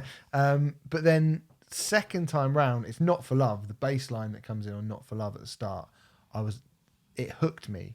Second time I listened to it, it hooked me. And from that point, I just suddenly started to hear so many other things that I just don't get enough from so many hardcore bands. Well, I can't disagree. Yeah, with that. I know. Yeah, I can't disagree with that. I mean, I do think that they are incredibly interesting and incredibly experimental and really different from other hardcore bands. And I think that's really cool. And I've gone back to this record a few times throughout the year because there is something about it. And when you brought it in, I was like, oh, good. I think we should definitely cover that record. I hope I like it by the time we cover it, and I don't. Yeah. And I really want to, because I think it is really experimental and progressive and interesting. Yeah. But it just has not hooked me at all as of yet, and I don't know if I just need to adjust. I mean, look, Blood Brothers took me fucking ages. When I first heard Burn Piano... It might be a year or so. I mean, like I say... It was probably... it was the second... Is that bass line on the second time round? The first time round, I did go, well, that's kind of disappointing. I just think, I'd listen to them because, wow, a hardcore band on Six Music. Yeah. And, songs like Forks and Knives, the sixth track on there, is fucking great. Yeah, has a almost Nine Inch Nails-y feel to it. Yeah. There's plenty of... If you're picking out influences, like obviously we said about that scene from the Bronx or Blood Brothers or whatever, but there is bits of rap in there. There is bits of industrial music, and there's hip hop, there's almost indie music in there, like folky parts. Like there are all kinds of bits in there that really hardcore bands don't do. It's a really fascinating amalgam, and as I say, on paper I adore everything about this band. And it's why I keep going back to it, because I'm like, I think I'm missing something and I'm not sure what it is. But I reckon over, since, when did I go to Trees? July. So since July, I reckon I've listened to this record. I've probably gone back to it 4 times and I've never enjoyed it. Wow, okay. And I don't know what the only conclusion that I can come to at the moment is maybe the songs aren't good enough. But maybe I'm wrong. Maybe, I was about to say, when I first heard Burn Piano Island Burn by Blood Brothers, I just thought it was total fucking noise. And now I think it's an absolutely genius record, So I can't remember how long Burn Piano Island Burn took for me to get into it, but it could have been a good year, That probably would have been, I don't know, but would that not have been one of the first times you'd heard anything similar to that before? I would have heard Glassjaw at that point, but I guess they're not as acerbic as that. I think Glassjaw are a fucking much easier proposition than I think they're in the same field, but yes, I they're remember different sides of the. I remember hearing Burn Piano Island Burn and going, fucking hell. Yeah, What? yeah. Oh, it's chaotic and wild, and it sounds like they're chucking their instruments down a flight of stairs, kind of thing, you know. But What a great record, though. it's wonderful. I mean, Burn Piano Island, but I think Young. 100 I think. There we go. I think Young Machetes is even better, to be honest. But you know, yeah, incredible band. But Young Machetes is it's incredible. fucking unbelievable. Oh, someone give that to us on Writer's Review. We don't have as much to do it. Yeah, I think this is, as I say, I adore everything about this record on paper, and yet for some reason it hasn't hooked me in. And I think they are maybe they are one of those bands who are insanely ahead of their time, because you sort of saying, you know, this could be, well, you've not strictly said this is the future of hardcore or anything like that, but certainly they're saying that they're doing something new and different and something exciting. You know, like this could be where that music goes, but it just feels like it's kind of like a bit far ahead in the maybe. You know, I don't know. I think I mean the kind of the brevity of it is something as well that I think is, like, it's very, very short, which is not unusual in the world of hardcore, but in terms of the way the album skips around all over the place, there's another album that we'll talk about in a bit which skips around all over the place, and that seems to be something that people in a way, like in the more in the mainstream, more in kind of populist genres that are, you know, kind of cutting edge populist genres are doing that, and I think actually that might be something why they're crossing over. I mean, we've talked about this a lot in terms of, I think it's down to how people listen to music now and the fact that they don't have a financial barrier to it. But yeah, that you know, in that sense, Show Me the Body are surely a hardcore band for right now. Definitely, yeah. You know, yeah. so I admire them massively, and I will be keeping an eye on them, and I really want to see them live. I'd love to see this live. I'm really curious about it. Yeah. But I just don't like it yet. Right. But I'm hoping that will change. Well, I'm going to keep going. I back to it. really, really like it. Cool. And I definitely would like to see him live as well. So that's Dog Whistle by Show Me the Body. The next album comes from a band called Snow Ghosts. The album is called A Quiet Ritual. It's the third album from the UK trio, who kind of meld again. Like, it's a melding of, I guess, modern folk, industrial again, post-rock ideas into quite a pretty package for the most part. Yeah, I think. I mean, it is a record about death. There's a few of those, but well, it becomes pretty, doesn't it? It starts really quite abrasive and strange. It sort of reminded me of Teeth of the Sea a little bit, in the manner that it started. But then on the third track, some female vocals come in from Hannah Cartwright, I believe, it does change the mood of the record somewhat and makes it something really quite pretty but melancholy, I guess. Yeah, I was actually. I want to shout out our friend Christine, who works for Willful Publicity. Actually emailed me and said, "Dude, you need to cover this album. It's really, really great." And I said, "Oh, yes. We'll get around to it." And people, we say it again before we start recording tonight. We get told to listen to a lot of stuff. Oh my God. There is a lot of stuff to listen to. And I think particularly now, as we're doing this podcast, rather than just writing for Metal Hammer or writing about, quote unquote rock and metal, we're starting to broaden out a little bit.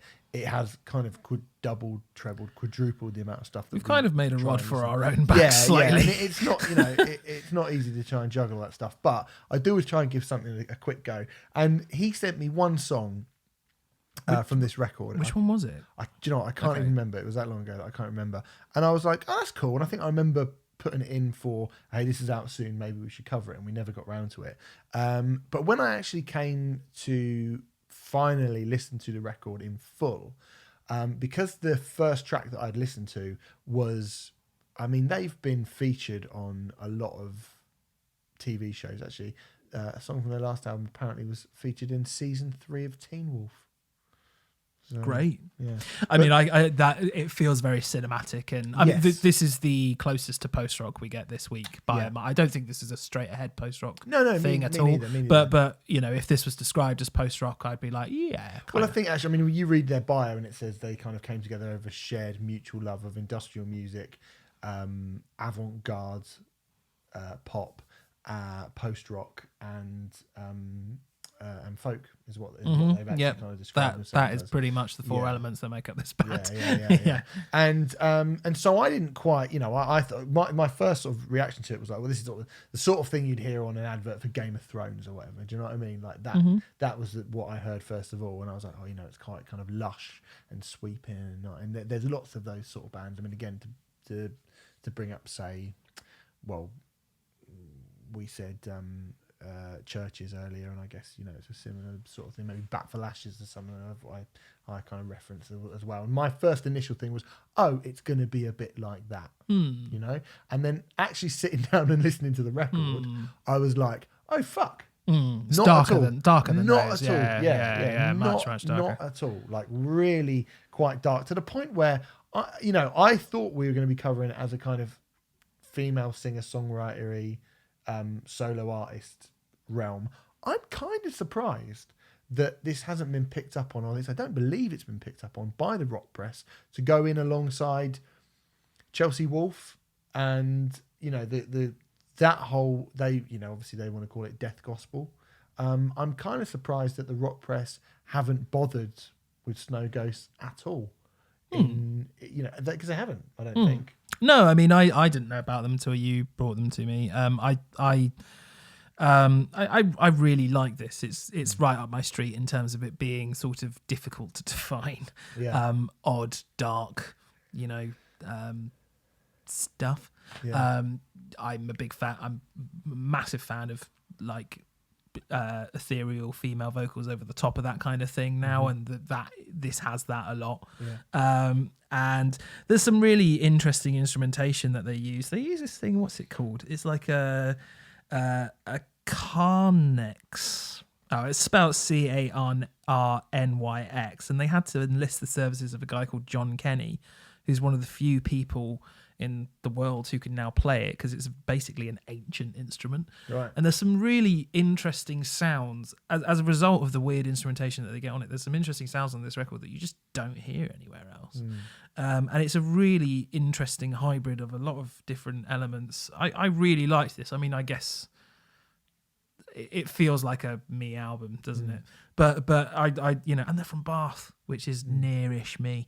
I think it's really cool. I like this a lot. I feel like it's going to be a bit of a grower as well. I mean, certainly for me, like, because I didn't really push it for us to cover it. Yeah. So I thought, you know, I did think to myself, oh well, this is, you know, we're always like to be just transparent about it. We're always kind of going, okay, well, let's not, you know, it's easy for us to get a load of, we could cover 5 metal albums every week or 5 punk albums every week. You know, we could do that. It would be easy for us to do that. But we're, you know, I think you and I both make quite a conscious effort to go, what else can we get that's not that? And when this came along, I was like, right, great, well, that's not that. But then we never got around to covering it. And I think it was initially because I was sort of surprised at what it was, and I didn't, at first I was like, this is cool. I think this is cool. I'm pretty sure this is good. But as it's gone on now, the more and more I listen to it, the more and more I'm like, oh, it's really fucking good. It feels like I don't want to be as big-headed to say a Riot Act band, but it does feel like the sort of band that we would want to push on this show, because they're not easily categorizable. And I do love it when they're full, when it's spooky as fuck, when it's really dark and spooky. Like, and that was a great surprise. Like, there's an album, like, because of what I assumed it was going to be. There's a song called "Tear Your Eyes," and that is like, don't do that. Don't do that. Don't do that. But listen to the song, because the song's fucking excellent, and it's a bit like Abyss era Chelsea Wolfe, I think. Ooh, yeah. It's really, really good, and it's, you know, her voice is crackling over the top of this absolutely just remorseless, like, pounding machine almost. And again, we talking about Headphones albums, that song sounds so good on a pair of really good headphones. Mm-hmm. Like the production job on this is it's Startling. modern production, but Yeah. it is like you can tell. I think they are doing all right commercially. I mean, whoever's produced this album, it sounds like there's been a lot of money put into it because it sounds fucking staggeringly big. Yeah. It sounds great. Yeah, I really like this. This is one of my favourites that you've brought in, I would say. Good. Okay, well, that is Snow Ghosts. The album's called A Quiet Ritual. And the next record that we're going to talk about is Port Noir, The New Routine. I saved talking about these guys earlier because they actually were the opening band on the Leprous show. Oh, were they? Yeah. So this has kind of come in at the very, very last minute. I actually threw out an EP, not because it wasn't good, because the EP that I was going to talk about is really, really fucking good. Do you want to mention it quickly? It's Hound by Creature. It's really, really good. If you like Gallows and if you like kind of Cancer Bats and if you like... But imagine that with a bit of thrash in it. It's fucking good, that album. Or that EP. But it's 11 minutes long and I thought, we said 10 albums, so I'm going to change it up and pick an actual album, so... Made my job harder. Yeah, sorry about that, mate. Well, made my own job harder because I only fucking heard of him the other day and people were leaving after they played at Leprous in the Ocean. It felt like there were people there. I spoke to someone going, I just wanted to see them and I'm going now. Like people were really, really fucking into them and they were walking away like kind of with their jaws on the floor. Oh God, it's the most amazing thing I've ever seen. What did you think of them live? I thought they were, I thought they were good, but I kind of walked in, to be honest, very near the end of their set. Okay. So that's also why I didn't want to review them. But they sounded good. I thought they sounded good. And they were very instantly catchy. And this record, so this is their third album. They're alt prog Swedes. Yeah. Yeah. And I hesitated because they're on a prog label, Inside Out, who do, or Devon Townsend, Leprous probably. Yeah, all that kind of thing. But this is more straightforward. More Definitely. Digestible. Yes, absolutely it is. I think you could only just call this prog. But you can call it prog in the sense that, and this is the only way that I will call it, is that in the sense that Muse are a prog band. in the sense that it sounds production wise and tonally like a lot of modern prog. Yeah. But distilled into 3-4 minutes. Yeah. A lot of the time. So if you like the idea of the sort of sound of tech metal or modern prog with the sort of ideas and song writing that you would have got from the sort of early noughties Brit rock scene, then I think you might really, really like this. Like they're kind of fairly straight ahead rock songs, but they just sound modern, like modern prog songs.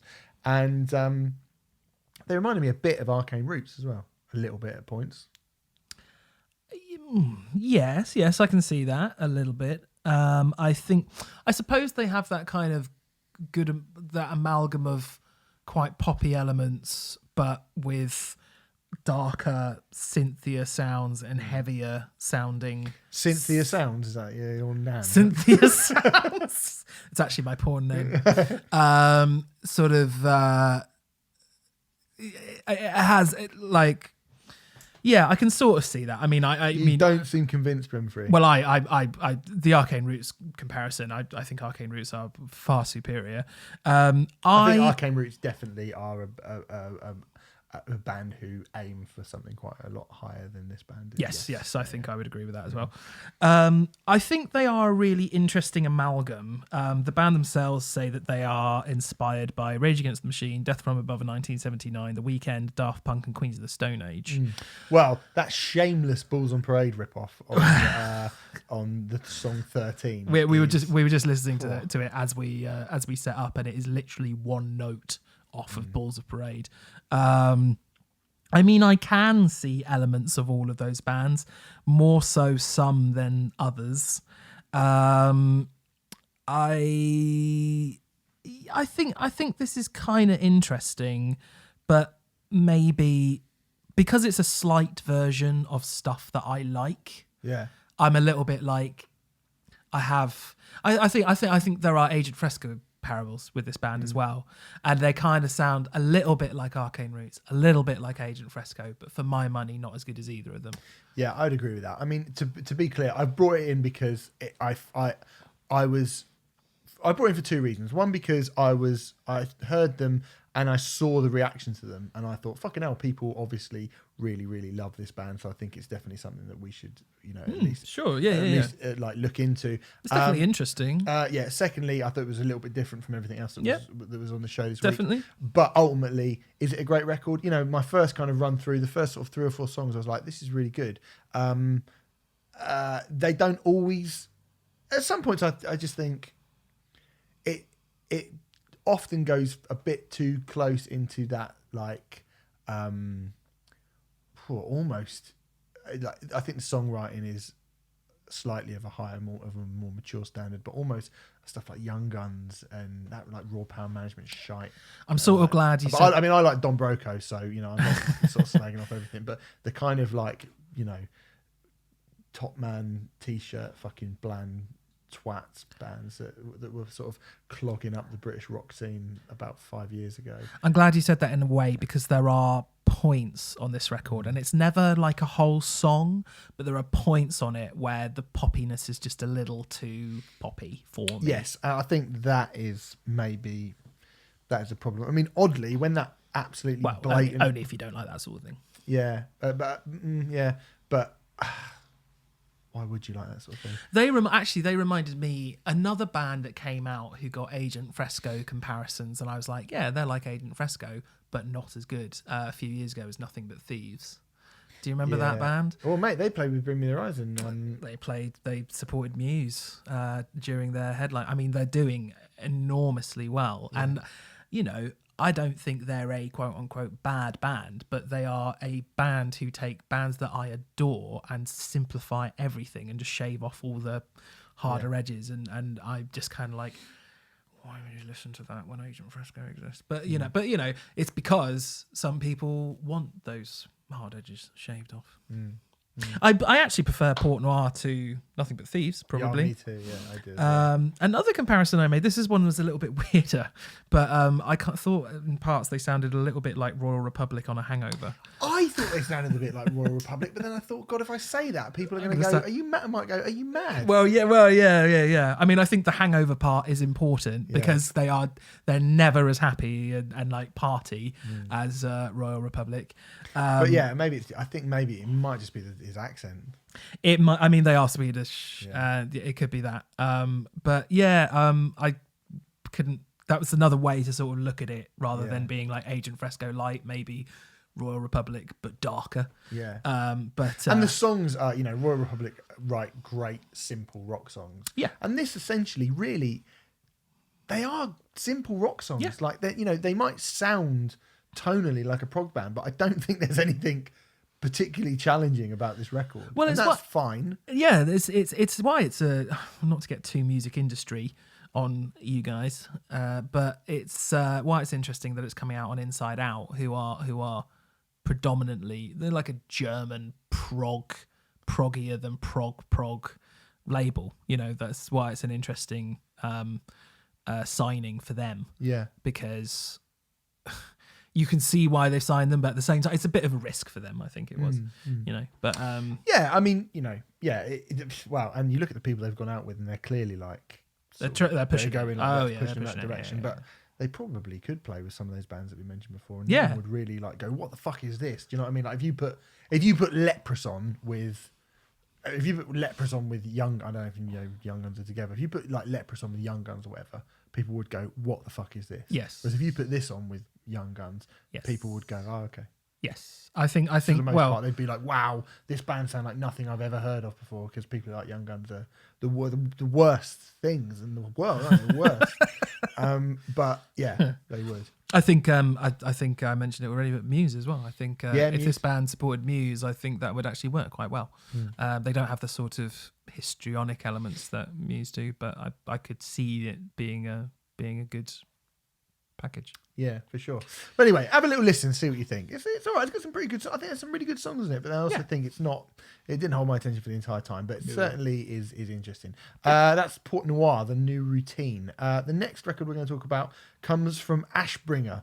The record is called Absolution. It's the third album from the Minnesota-based atmospheric black metal band. Remfrey has basically trumped me in black metal top trumps, I think, because last week... Not what people would have expected. No, because you brought in Shamash, which is just so great. Wonderful, And isn't you it? also brought in... Numenorian. which is also absolutely fucking outrageously brilliant. Yes. And I was thinking, it would be good to get some kind of cool, extreme black metal-esque band. And I was like, that Ashbringer album. I got given this from Metal Hammer.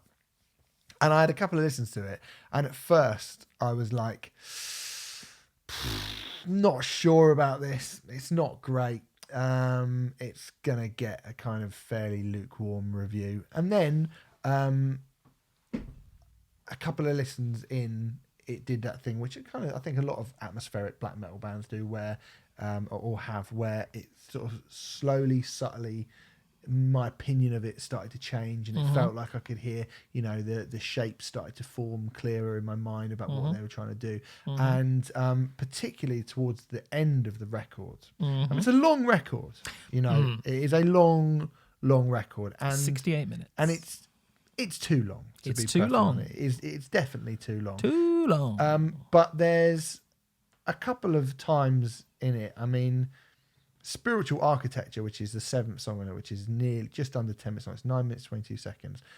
It's fucking brilliant. Is fucking brilliant. Oh yes. I mean, that is seriously brilliant. I love the fact this band bring in really jaunty piano to black metal. Yeah. Like, when Axl Rose plays piano around the Use Your Illusion era, it's like piano like that. It's like Rolling Stones-esque piano, almost honky-tonk stuff, but in black metal. And that is, well, I've already professed I'm not a black metal expert. I've not heard that in black metal before.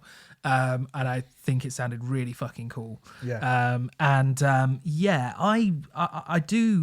I like this a lot. It reminded me of Opeth's first 2 records, being very specific here, particularly Orchid. Probably a better version of Orchid, if I'm honest. But Orchid and Morning Rise, that kind of era of Opeth where they were doing more sort of atmospheric black metal stuff, but with like folky interludes, with a lot of acoustic stuff that's just thrown in and stuff like that. It's a really... this might sound like a strange thing to say for non-black metal advocates, but it's quite a pleasant record to listen to. It's like it washes over you quite nicely. Yes, and we spoke last week about the difference between atmospheric, what I perceive, or what we both, I think, agreed on, was atmospheric black metal and black gaze. And black gaze, and how, the 2 records we talked about had melodic parts and they had atmospheric parts, they had kind of ethereal parts. But but to me, they weren't black gaze because the elements of shoegaze and,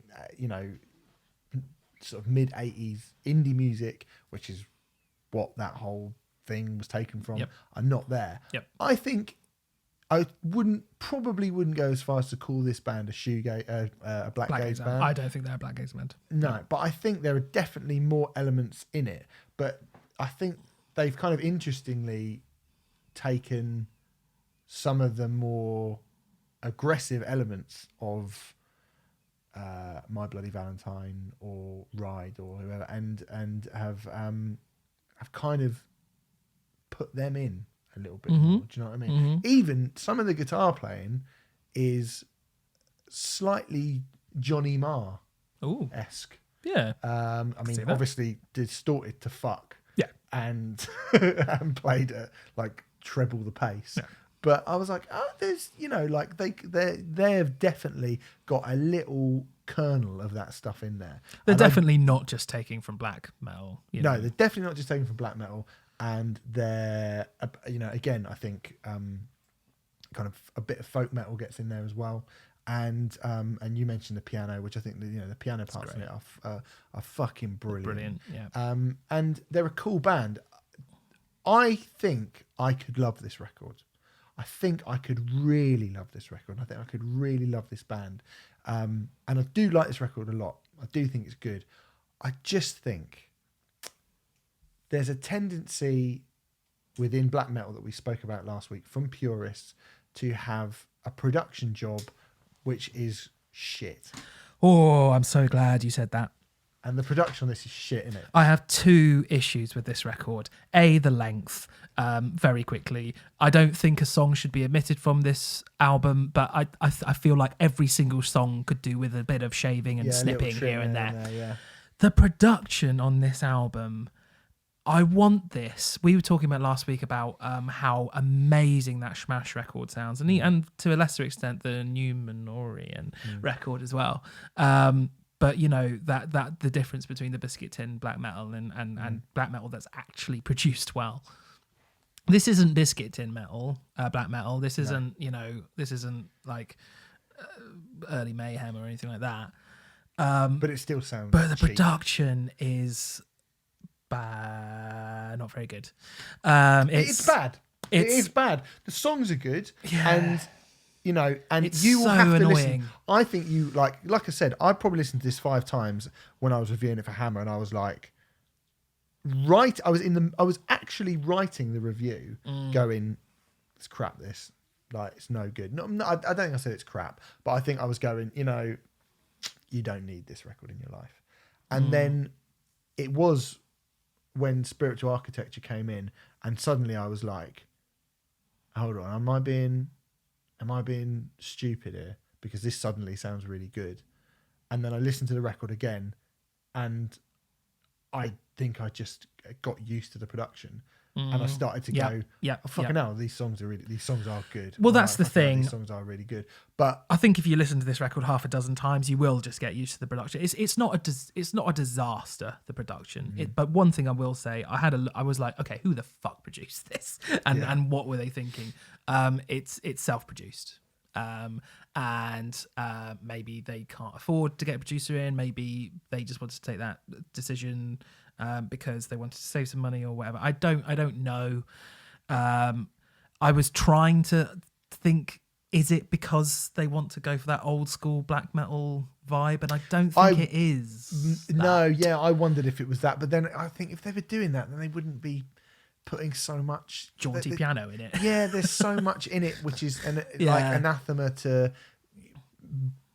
true pure black metal. Cult black metal stuff. Yeah, you just think this could really benefit. But they are a very, very underground band. They're a very small band. They are. But you just think like that. There is something weird about that production job. I think if this had been produced as well as that Smash record, for example, this would be my favourite album you've brought in. And I think the production is that much of a hindrance on it, and it is a real fucking shame because there's some great stuff on this. It's really, really good. I was also sort of hoping it was their first album and that it would just be like, oh, it's our first album, so we produced it ourselves, blah, blah, blah. It's actually their third. Yeah, it is their third album, and I was kind of hoping that maybe that was just a to be fair, it's still third album in 4 years. Oh, right. Oh, fair. Well, that's very good. They're not. It's not like they've been around for a really, really long time or anything. Do you know what I mean? Okay, yeah, fair enough. I mean, again, I would love to see this band live because you would hope that, well, obviously it wouldn't be a production issue, but you'd hope that it'd pop a lot more and sound a lot more interesting. There are 4 members of the band, and one of them is exclusively on keys and piano, and the piano bits particularly just sound great, and it's just a really interesting band. But yeah, I'm so happy because I was like, oh, I wonder if Steve's going to come in and be like, yeah, this is how all black metal should sound. And I was no. like, I mean, no. I'm really not that guy.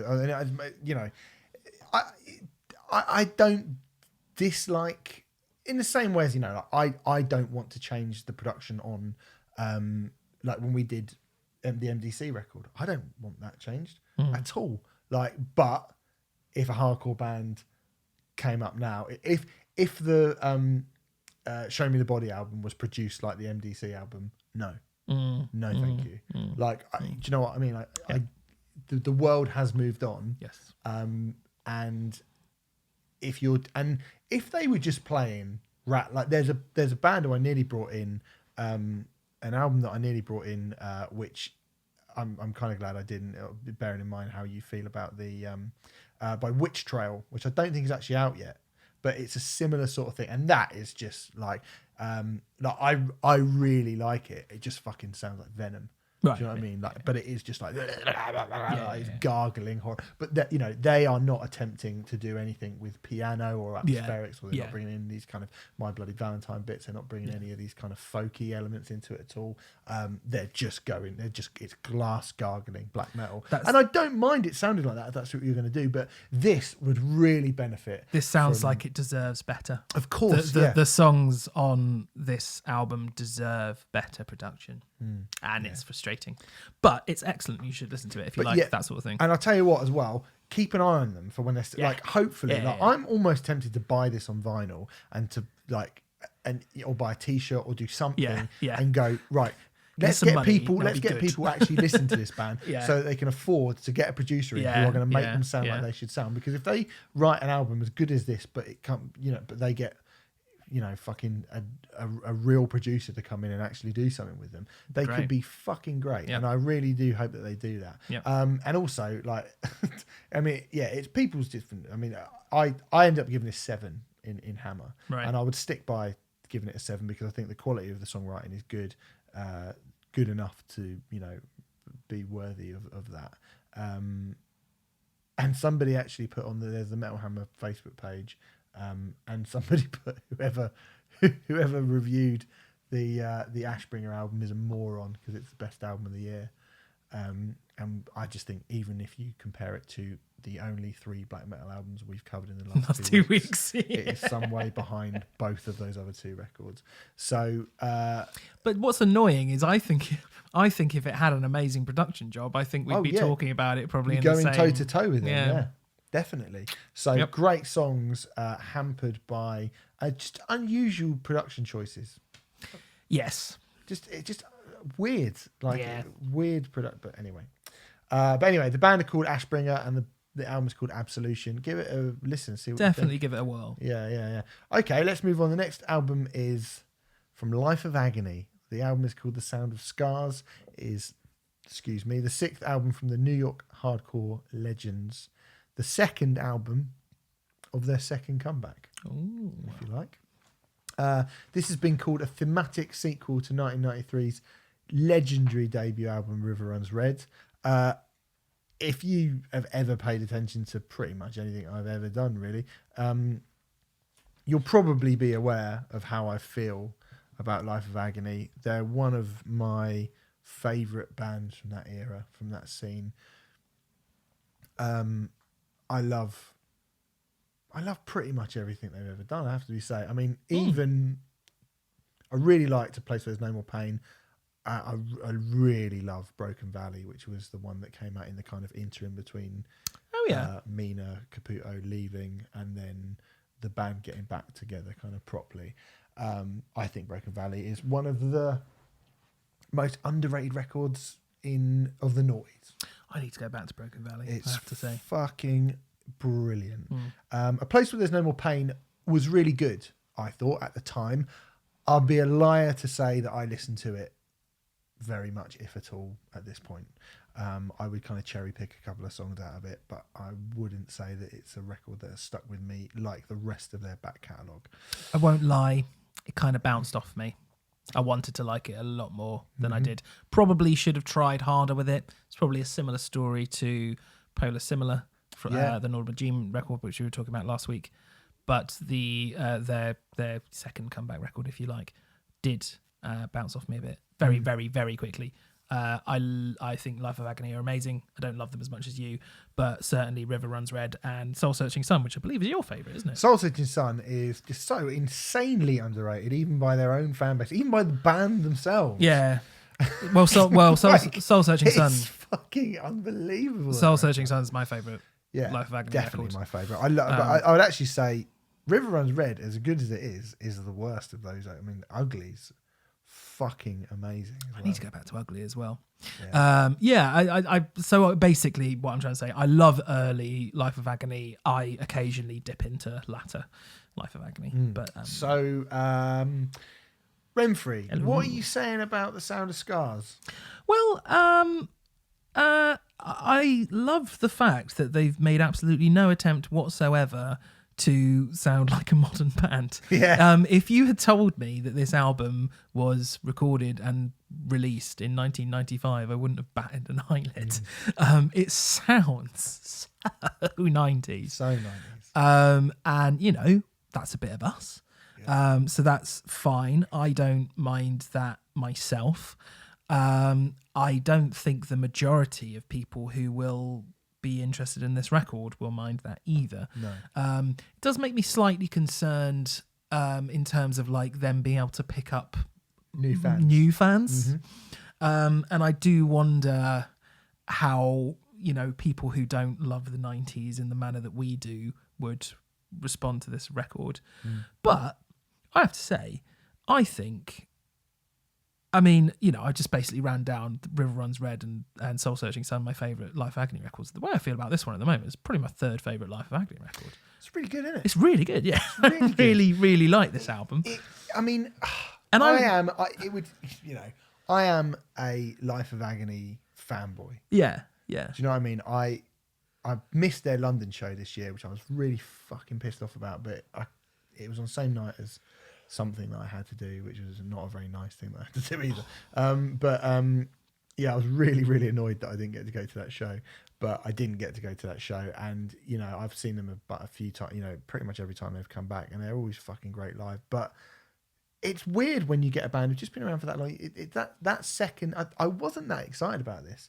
And I think it's possibly that, like, you know, A Place Where There's No More Pain was that kind of comeback, and it was addressed a lot of, you know, the things that Mina had been through since, obviously, you know, transitioning.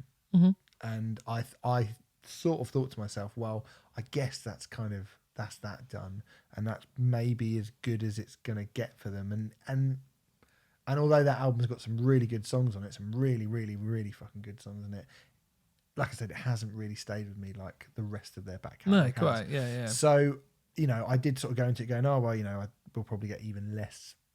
I imagined an even more of a diminished return.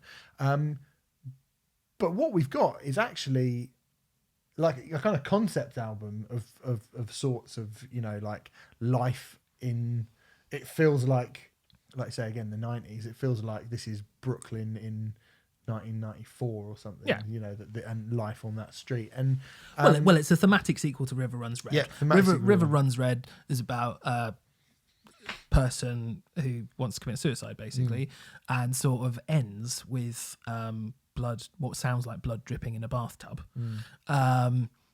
So there's a sort of, I assumed the protagonist in that story was dead. No. Because sort of the first thing you hear of this is sirens and it's basically the continuing story of this and you know, the band are called Life of Agony. It doesn't go very well. Yeah. It's not, you know, they're not a happy band. No, not like, they're not a band who are ever going to sort of cover Walking on Sunshine. I'd love to hear it, but no. You know, what would I suppose they're what a lot of people think of when they think of dark, grungy type stuff. And that's, you know, they've always been sort of put in with, you know, metal from that kind of 90s metal, Roadrunner metal, Fear Factory and Biohazard. And then also because of the scene they came from, hardcore as well. But they did always and do have this alternative rock edge to them. And here's a question for you, Stephen Hill. Were Life of Agony ever really a hardcore band? Oh, no. I mean, in terms of the music, no, definitely not. Like, you could go, the guitar tone is really crunchy, but alt metal is a thing. Yeah, you know? I totally agree. Typo, Prong, you know, Helmet, that because kind of stuff. Life of Agony are always referred to as NYHC. And they played with all those bands. Do you know what I yeah, mean? they That's like played where with all those bands, but they were an outlier. I feel, and you know, they are. You listen to a song like "My Mind Is Dangerous" from Soul Searching Sun, which, by the way, is fucking it's a wicked amazing. it's Or Desire, like what was that? yeah. Well, it sounds like Stone Temple Pilotsy, and Mate, I do say that I'm saying that as a positive. Stone Temple Pilots is the band that I kept thinking about all the time. In absolutely. This. So many times, it's like Stone Temple Pilots. I mean, they when they are were good, to be clear. Yeah, when they were good. I mean, it does get heavy at points, and Joey Z has got some serious, like amazing guitar tones. Mina is one of the most brilliantly heartfelt, just open vocalists. Yeah, she's excellent on this. And throughout their entire back catalogue, she's brought that X factor, that something different, that that nuance, that that open sort of bleeding heart.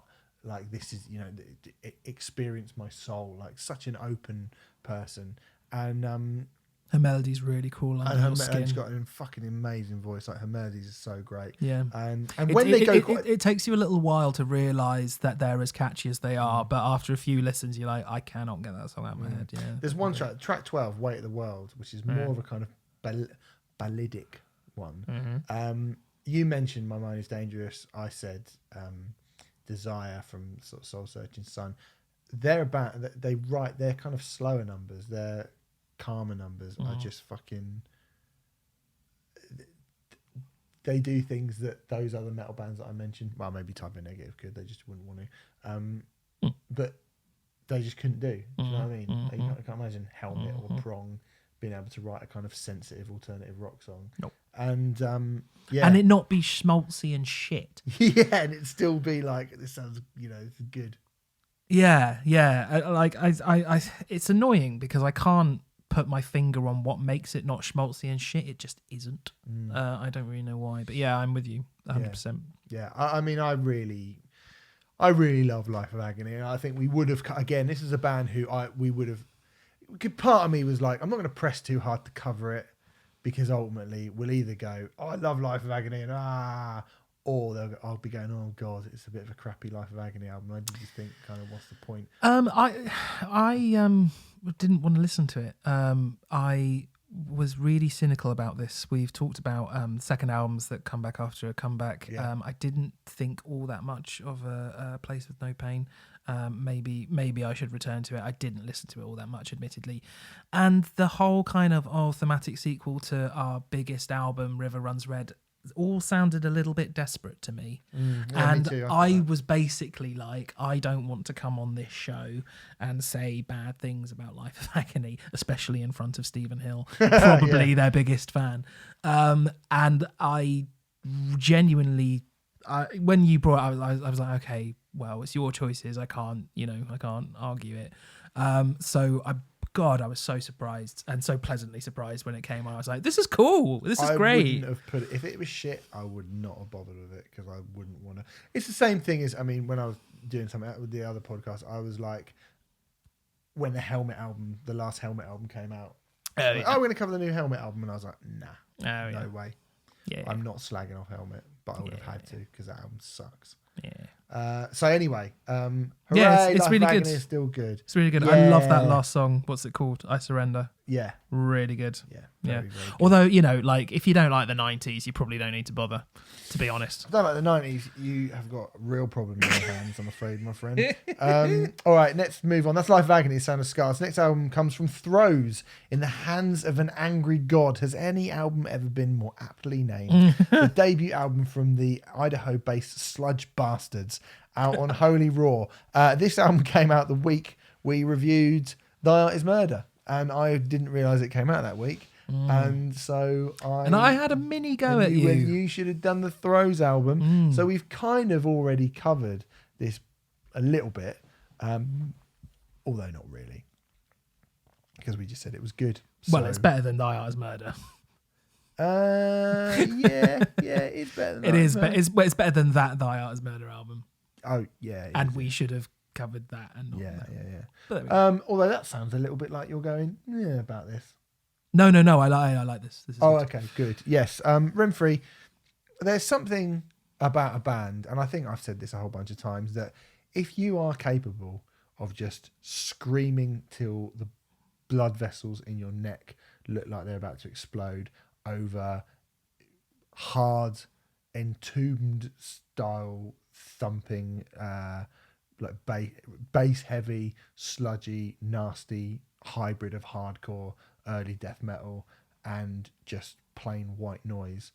The chances are that you'll marry that person? Or? You've got my vote. Right, yes, okay. And Throws do all that stuff. Ergo, I like them. I don't love all of those bands. Yeah. So I feel like I can say that this is just nasty, isn't it? And I love how nasty this is. Visceral, savage, crushing. It's really it's really like over in, how long is this record? Like 20? It's not long. It's not very long. No. But it's very savage, and it's very I kind of want to sort of avoid saying this with Holy Roar, because I feel like Holy Roar are really properly beginning to branch out, and I think there's a really, Alex probably would say that they've been branching out since they started, but like people do refer to bands as a typical Holy Roar band. I think it's fair to say that Throws are a fairly typical Holy Roar band. Yeah, I think so. Got the same sort of thing, similar sort of thing as we speak about Secret Cutter last year? Oh, did we? Not sure we did. I can't remember, but yes, absolutely they do. Yeah. I saw Secret Cutter at Roadburn, and yeah, they are just like, I think do I prefer this to Secret Cutter? I've not even thought about it. I haven't thought about it either. Mate, they're all, like, in the nicest possible way, all of these bands are the same to me. They're all 10 out of 10. It's a really impressive debut. I mean, like, I think for me, I'd want to see them go into other territories and other bits and pieces, and kind of like, I mean, the manner in, I'm not saying I want them to be employed to serve, but the manner in which Greater Than You Remember is just fucking skull shattering. Yeah. And then branched out into other shit. I'd like to see Throws branch out into other shit with future releases, not necessarily that groove metal territory or Pantera worship or whatever, but something else. But yeah, I think this is a really fucking cool debut, and better than Night Owl's Band. That Night is Murder album was really fucking great, by the way. I still do. I've gone back to that. That is fine.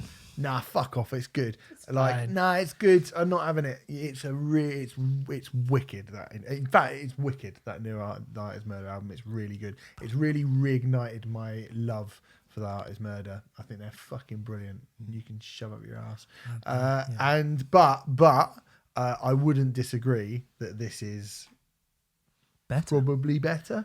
Yeah, probably. I mean, in terms of composition and everything, it is definitely more interesting. Getting away from it is definitely better. Yeah. It's quite hard to review. It's so hard for me to review these records because I'm just a slut for this stuff. Good. Glad you said that. Anyway, that's In the Hands of an Angry God by Throws. It's just loud. Good. All right, next one. Here we go. This is where me and Renfrey get to argue. It's JPEGMAFIA. All My Heroes Are Cornballs. This is the third full-length record by the New York-based rapper Renfrey. Did you know anything about JPEGMAFIA before going into this? He's on the the Deftones bill thing. Yeah, the Deftones Festival. Deftones Festival. I should call it the Deftones Festival. He was on the Deftones Festival. Hippity Hop. Yeah. That's about it, really. That's it. Okay. Do you want to start this, or shall I?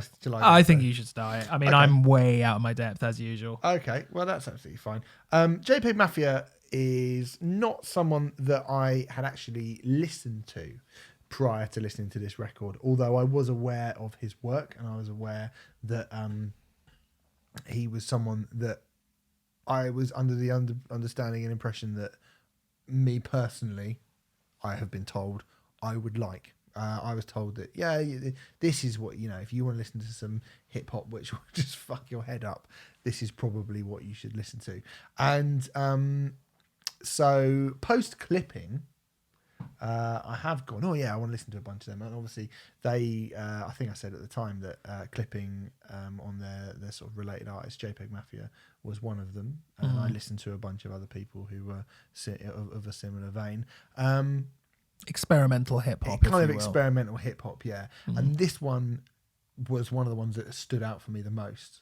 I think nothing really has come close, and I doubt anything will come close to that Clipping record. But this record certainly stood out for me for a lot of ways. I mean, you know, it's got a few of the tropes of what we spoke about that kind of populist music, which I'm not that keen on. The brevity of songs, the constant changing in direction constantly, where you just don't really know where you are. Sounds a bit like a Spotify playlist. playlist. Which can be a good thing or a bad thing depending on how heavily those elements take you. Like on the Show Me the Body album, it took me a little while, but it got me. The Enemy said JPEGMAFIA seems the perfect artist for this particular cultural movement and moment, and they were specifically referring to the manner in which this record is constantly changing. Yeah. They said it's constantly changing genre. I think that's going way OTT, but I think it's very scatterbrained. Yes, this I mean, record. it reminds me a bit of the other thing it's got is lots of that, which Clipping didn't have at all, which I was like, good. Lots of that like auto-tuned vocal. Lots of auto-tuned vocal. Not sure how I feel about that, but weirdly, I do know how I feel about that. I know I you think do it's know. fucking abhorrent. Yeah, you don't like it, do you? No, I can take it for a bit, but Bon Iver did it. I mean, you know, the 22 when we did 22 million, you know, I struggled with that because I was like, fucking, what? Jesus, what's going on? This is like, it's all over the shop. And this record has got that as well, you know? Now, I wouldn't say that he has, I wouldn't compare him directly to Bon Iver, but it's certainly I get similar get where you're coming from. feeling that this record gives me. Well, in terms of like, it feels all over the place. Yeah, and it's yeah, difficult. totally. I mean, this is a difficult record to listen to. Like, I find it quite a hard thing to, you know, it's 45 minutes long, which isn't mad long for a record, but it fucking feels like it because it's stuffed with so many different things. It feels like you're sitting next to someone who is constantly changing the TV channel. Yes. Right. Having said that, that feels like I've been pretty negative. I brought it in just to be negative about it. I haven't at all. I think it's actually, when it's good, I think this is great. Like, there's a few bits on it. There's a song on it called Grimmy Walfu, which is the 5th track. I think that's how you say it. And Keenan versus Kel, the 2nd track on it, which feels like a proper song as well. Like, when it's aggressive and when it's got this really kind of harsh, like, again, kind of industrial bleeding, that beat that kind of bleeds outside, and he's very aggressive. I like that. I'm all about that. I think that's really, really good. It never quite stays long enough for me because I can handle it being pretty much, you know, if you gave me a 30 to 25 to 30 minute long album of him being like that, I would be all over it. It's a weird one, this, because it feels like what I liked about, like, the only other sort of hip hop artist that we've done in depth in review as a review is Ocean Wisdom, and Ocean Wisdom for me musically is not really that interesting. It's just cool because he's such a good rapper, but musically, like, you know, it's not particularly like, wow, look how, you know, musically kind of dexterous this is. Whereas this musically is far more interesting than him as a rapper, I think. I think it goes to a lot more different places.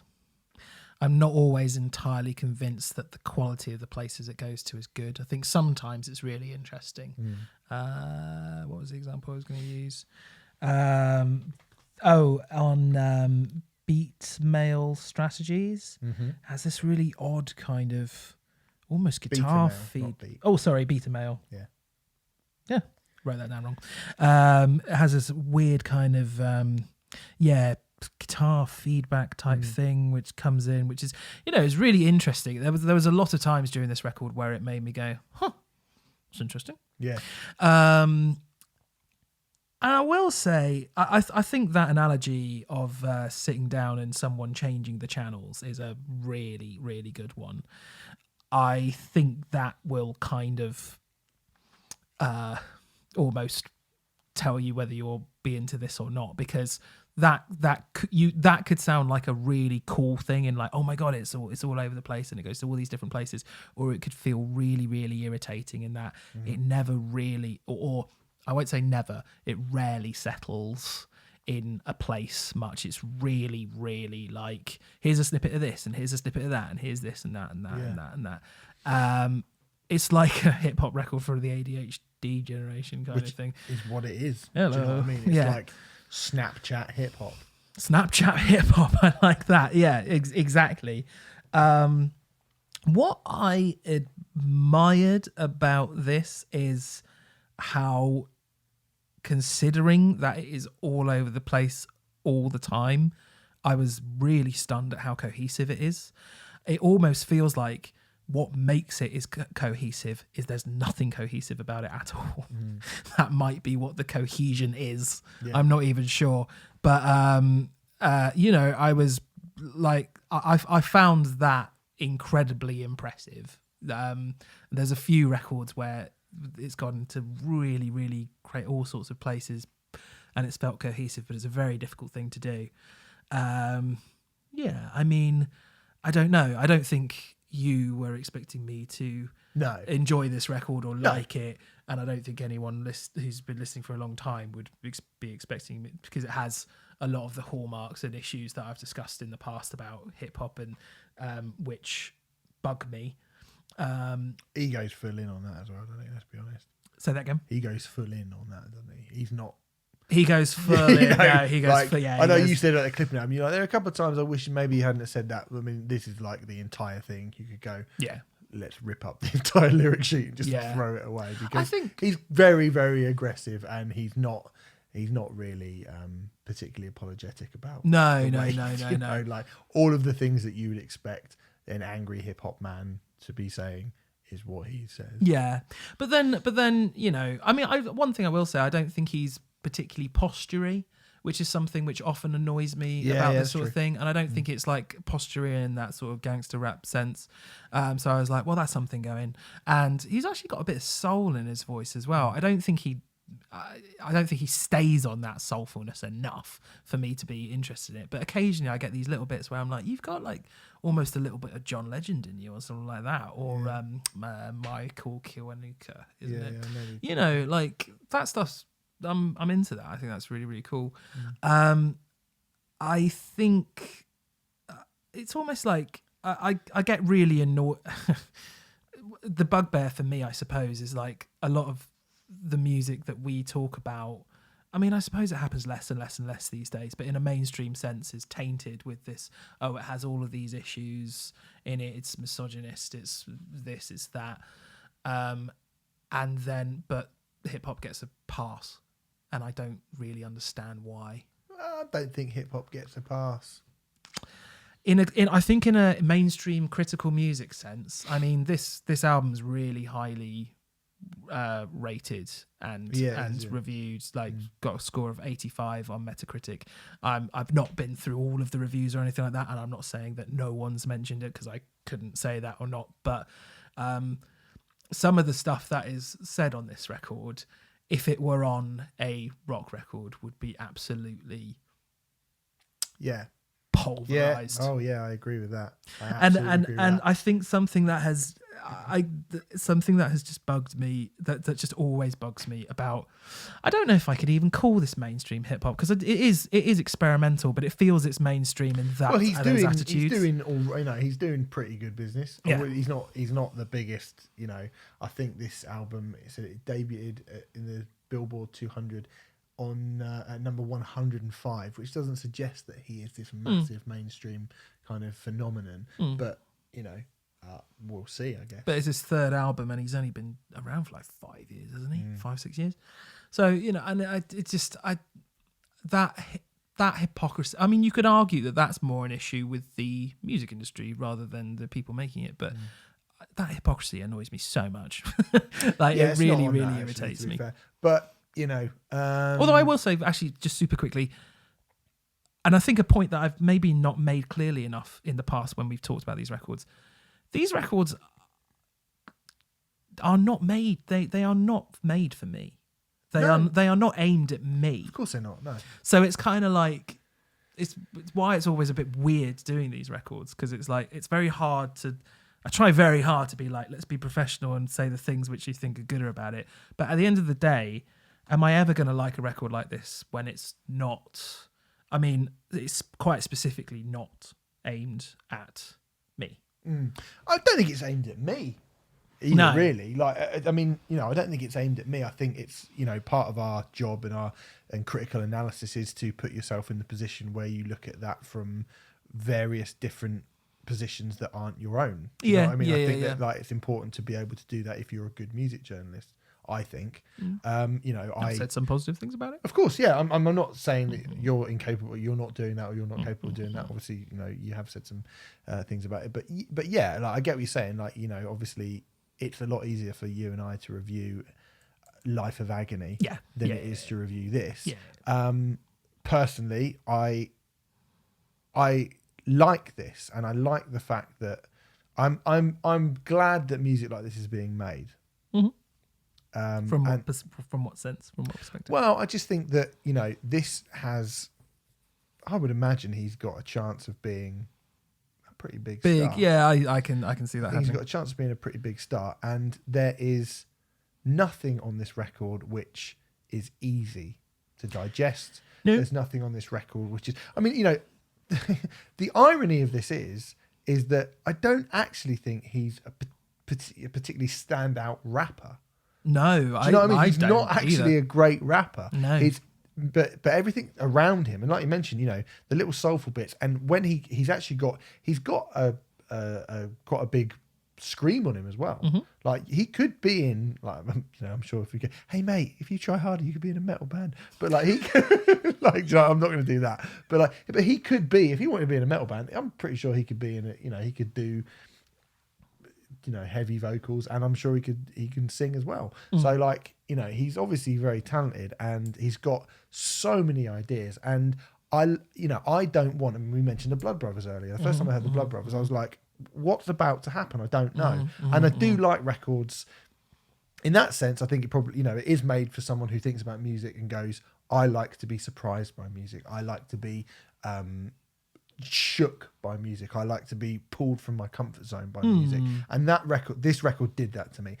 Post kind of listening to the clipping record, I mean, the clip, like, just to be clear, the clipping record is significantly more enjoyable and better than this. Undoubtedly. Like, absolutely, it's better than this. Undoubtedly. But this is good. Like, I think this is good. I don't think it's great. I think it's good. And I think what's good about it is that, there's stuff in it that I don't like that I'm glad is in there. Do you know what I mean? There's a bit, like you mentioned, beta male strategies, which is, again, like, that's fucking great. And then it just stops, and there's 54 seconds of JPEGMAFIA type beat, which is absolute nonsense. Oh, it just made me laugh out loud. JPEG type Mafia beat. Oh, yeah. Yeah, JPEG type Mafia beat. Yeah. And it's like, what are you doing? Are you trying to ruin your own album? Yeah, but you kind of think, like I say, it's funny, and there's a lot of humor in this record. Yeah, loads of humor in it. You kind of say what you said on Twitter again. Like, yeah, it's really aggressive. It's really Larry. It's really kind of I don't know if forward thinking is a word, but certainly thoughtful, and certainly, like, there's been a lot of effort to put into the fact that it will make people feel very uncomfortable. I think it's one of those records that an awful lot of effort has gone into making it sound like a total mess. Yeah. And, occasionally that's cool. And I think, I would be interested to see if he goes further down that route and just becomes nastier and Larier and, more of a fucking pain in the arse. It sounds like his previous album was that apparently, just from a couple. I mean, I felt like I needed a little bit of help with this one, so I might have read a couple of reviews. Just to. But it sounds like his previous record was more that kind of thing, so maybe you should go to that, but don't bring it into the show. No, I won't. Well, I'm just saying that if he does that, or if he goes, no, actually, let's find the thing that I'm actually really good at, and let's try and make a really good album that will sound good in 20 years' time, because, again, the clipping record will sound good in 20 years' time. Yeah. I'm not sure that this will. I think there's a lot of modern stuff on this record which will date it. I think, I mean, when you were saying all that stuff about like how it goes all over the place and you like stuff like that, and we talk about the Blood Brothers and that absolutely does that. I definitely like music which constantly surprises me. I can't deny that. But with this one, I think I have to go back to your changing the channels analogy. And if I don't have control of the remote, I'm just going to get pissed off. Yeah, fair. Okay. Well, anyway, All My Heroes Are Cornballs by JPEGMAFIA. I mean, if you're interested in that sort of thing, I would imagine you've already heard it. For me, definitely worth listening to. We've got two more left. Kim Gordon's No Home Record is the next record. It's the debut solo album by Kim Gordon, the legend of alternative rock, the Sonic Youth, former Sonic Youth bassist. Well, yeah, former singer, songwriter, bassist, guitarist, and vocalist with Sonic Youth. If you want to give her author of the book Girl in the Band. Yes, which is excellent, fucking excellent book. And Sonic Youth are fucking excellent. So, you know what? I just knew Kim Gordon had a solo album out, and I thought since we'd covered a lot of we did the Pixies, we did the we didn't do the Breeders album, did we? No, we didn't. We did the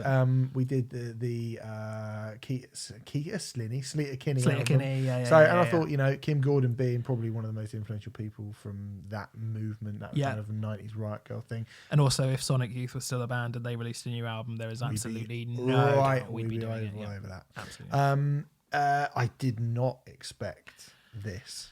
No. I did not expect this, Renfrey. No. You could not expect an artist who started in 1984, something like that, 93, 94, first Sonic Youth album. 83, I think. Yeah, probably. 83 or 84, like a long time ago when you and I were either not alive or in nappies. I was not alive. Has made a record like, I mean, just to fess about actually whether or not I like the record, I'm not entirely sure whether or not I like this record that much. I like bits of it. I think bits of it are really good. There's a song called Airbnb, which is fucking brilliant on here. But for Kim Gordon to be this deep into her career and make a record which probably has more in common with that JPEGMAFIA album that we were just talking about than it does anything to do with kind of 80s post-punk. Yeah. Like, shit the bed. One of the first things I wrote in my notes was credit where credit is due. This does not sound like the work of a 66-year-old musician. No. Not to bring her age into it. But my point is it feels really modern and experimental and very current and very twisted and weird and dark and odd. Yeah. I mean, experimental rock, noise rock, a bit of industrial and electronica in there as well. But when you say that in conjunction with someone like Kim Gordon, if you say like, oh, they've made a kind of electronic album, like when the Perry Farrell album came in, I like that Perry Farrell. Yeah, I like that. It was really good. Yep. But that sounds like Perry Farrell going, I like electronic music, but I like it from the sort of mid-90s. I wasn't entirely... I thought there were surprises on it, but I wasn't entirely surprised by the entire feel of the record. And it didn't feel... It was good, but it didn't feel cutting edge. Whereas this kind of feels contemporary.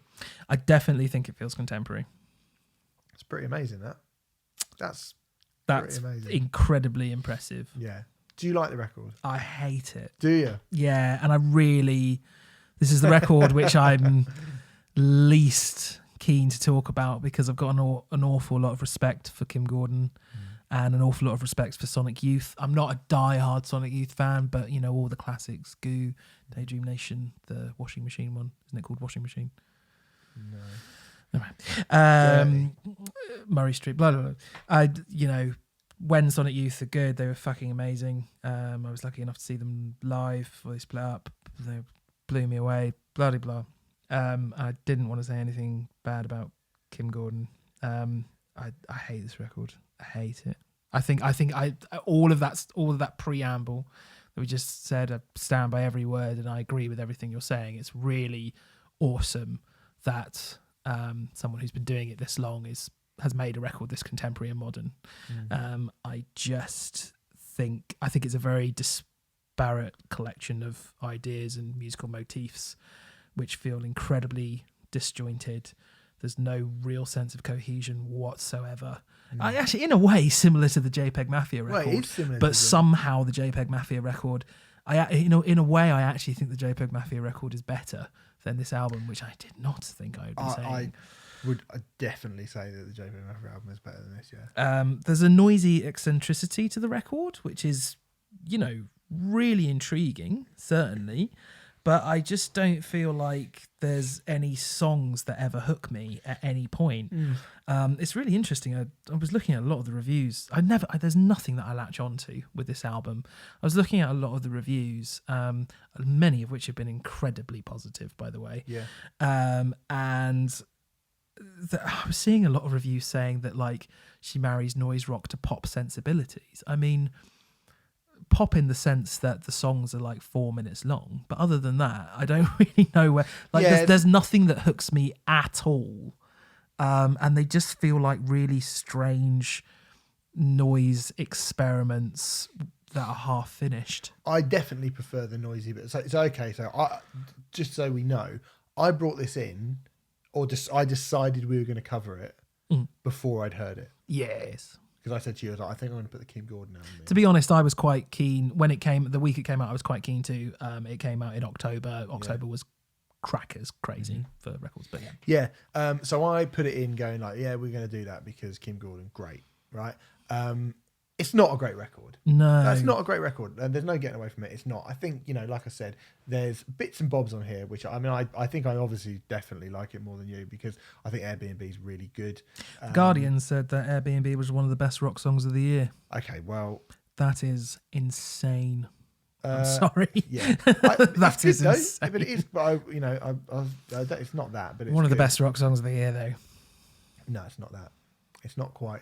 It's the best thing Refuse have ever done, but it's that review gave it 5 stars, by the way. Yeah, wow, bloody hell, really? 4 stars in Q magazine, 4 stars in Uncut, 4 stars in The Independent, 8 out of 10 line of best fit. Fuck me, 8 out of 10 on Pitchfork. 8 out of 10 on Pitchfork, who hate everything.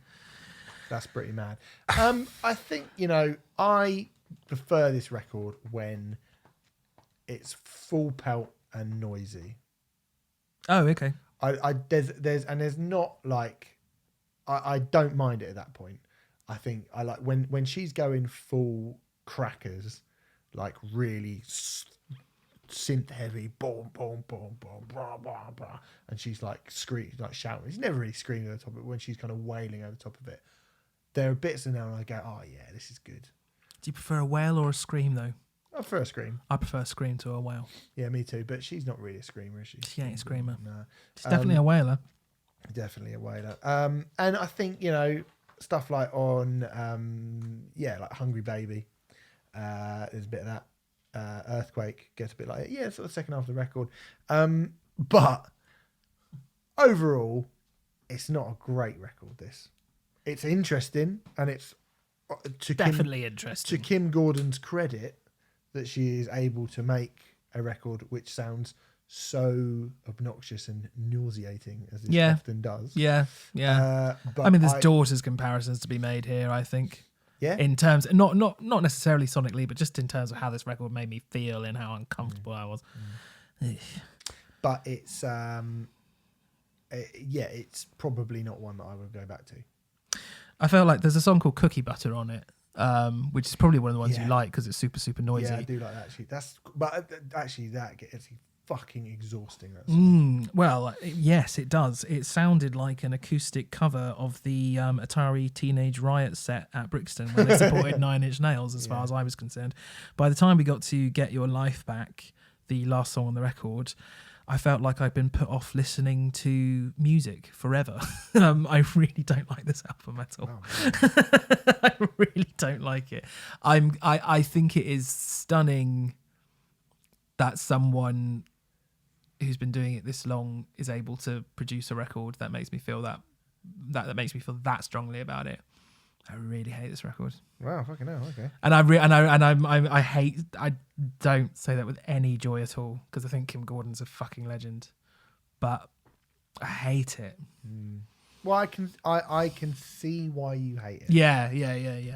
I'm not sitting here going, what? Why would you hate that? Yeah. I can absolutely see why you hate it. I don't hate it. I just don't need it, I think is the thing. Maybe again it's that kind of mainstream attitude of like, oh, it's Kim Gordon, 5 stars, 4 stars, 4 stars, 4 stars. It's got 80 out of 100 on Metacritic. I mean, this has been a well-reviewed record. If this was a new artist and it was her debut record, no one would have paid this any attention whatsoever. No, I think you're right. Let's face it. Right. And look, I will say it again. Kim Gordon is a fucking legend, but I'm sorry, no. So that's no home record by Kim Gordon, who Renfrey hates. No, it's like a heavy music machine, you know. Yeah, it is. Yeah, it is. Yeah. Hey, maybe you come back to it in 10 years and go, "Oh, it's a genius." Who knows? Well, who knows? Maybe I will. Maybe I will. But I fucking hate it right now. Yeah. Right. One last record. It comes from Nile. Vile Nihilistic Rites, the 9th album from the South Carolina-based death metal legend. They're from South Carolina. Yeah. I didn't know that. Yeah. Now I do. I thought they were from Egypt. I thought they were from Egypt. They like Egypt. They bloody love Egypt. They're fucking obsessed with it. They are. I'm going to say this, Renfrey. It's been a bit of a rough decade for Nile in terms of their output. You never say that. What? Did you say, I never say this? No, I said, I'm going to say this. Oh, sorry. It's been a bit of a rough decade for Nile and their recorded output. You're kind of filling me in with this because I have to say, quick bit of background. I heard a song from Black Seeds of Vengeance. It may have even been the title track on the Radio 1 Rock show when Mary Ann Hobbs was presenting it. Second mention for her. And I was 15. And I reckon it was either Nile or Morbid Angel. I can't remember which came first, but it was the first death metal song that I heard where I went, this isn't all noise. Because, palette hadn't, Slayer was probably the heaviest thing I listened to at that point, blah, blah, blah. So from that perspective, I feel like Nile are an important band to me. Not that I've ever been a massive death metal aficionado. They're an important band to me. Yeah. Okay. Yeah, really important. Why's that? For a similar sort of reason, to be honest, mate. I mean, what I was going to say was, it's not been a great decade for Nile. I think At the Gates of Sethu and What Should Not Be Unearthed are not their strongest collection of songs. Put it that way. The last one that I liked a lot was the one before that in 2009. Those Whom the Gods Detest, which is great. But ultimately, Renfrey, what I'm saying is Black Seeds of Vengeance. Fuck. Damn. Mm-hmm. And that's why I keep coming back to Nile. Mm-hmm. Because when they're good, oh my Christ, are they good. Black Seeds of Vengeance was 19 years ago, though. It was 19 years ago. Yes, you're quite right. I mean... although, sorry, when was the last one that you liked? 2009? 2009. 10 years ago. Okay. Yeah, it's 10 years. And even there's like the Phalakic, whatever it's called, in 2007. That's not great either. Okay. But the run they had from the Catacombs one, the first one, which is all right, it was good actually, very good. And Black Seeds Vengeance, In Their Darkest Shrines, Annihilation of the Wicked. That run then, that's what I'm talking about. First 4 albums, basically. Yeah, like 4 of the first 5, particularly, I think are fucking really great. But Black Seeds of Vengeance probably was. You said there was something played from Black Seeds of Vengeance on the Radio and Rock Show, and that made you go, "Wow!" Yes, and it was the first time, either that or Morbid Angel, but it was the first time I had ever heard death metal and actually seen well, probably, if I'm honest, seen merit in it. As I say, I was 15 years old. It was partly because my palate hadn't been open to that at that point. But yes, it was Nile or Morbid Angel, one of those bands. And because I would have heard them on the Radio 1 Rock Show, I'm sure of that. They were a band who I think, I had heard death metal and just gone, nah. Exactly. Exactly. And then I heard them and I was like, yeah. And yeah, very, very similarly. Exactly. I was like, oh, fuck me. This is really insane. Yeah. And Morbid Angel hadn't come in. Because of Morbid Angel were 90s, obviously, but I hadn't heard them at that. But I mean, a lot of the kind of the death metal, when that came along, death metal was rubbish at that point. Death metal was in a right old state. It was crap. And In Flames? Well, In Flames was hardly a death metal band. By the year 2000, I mean, what sort of, Well, they released Colony in 99, didn't they? Yeah. I suppose, yeah. Well, yeah, but that was much more of a, I mean... It's melodic death metal. Yeah, melodic death metal. It is, I mean, that is different to this. Yeah, definitely different. I mean, because Entombed was still doing Entombed-y things. Yeah. And you could call Entombed a death metal band. But, and there were a lot of good grindcore bands around at that time as well. But I think I heard this on something I first heard on a Relapse record sampler, I think.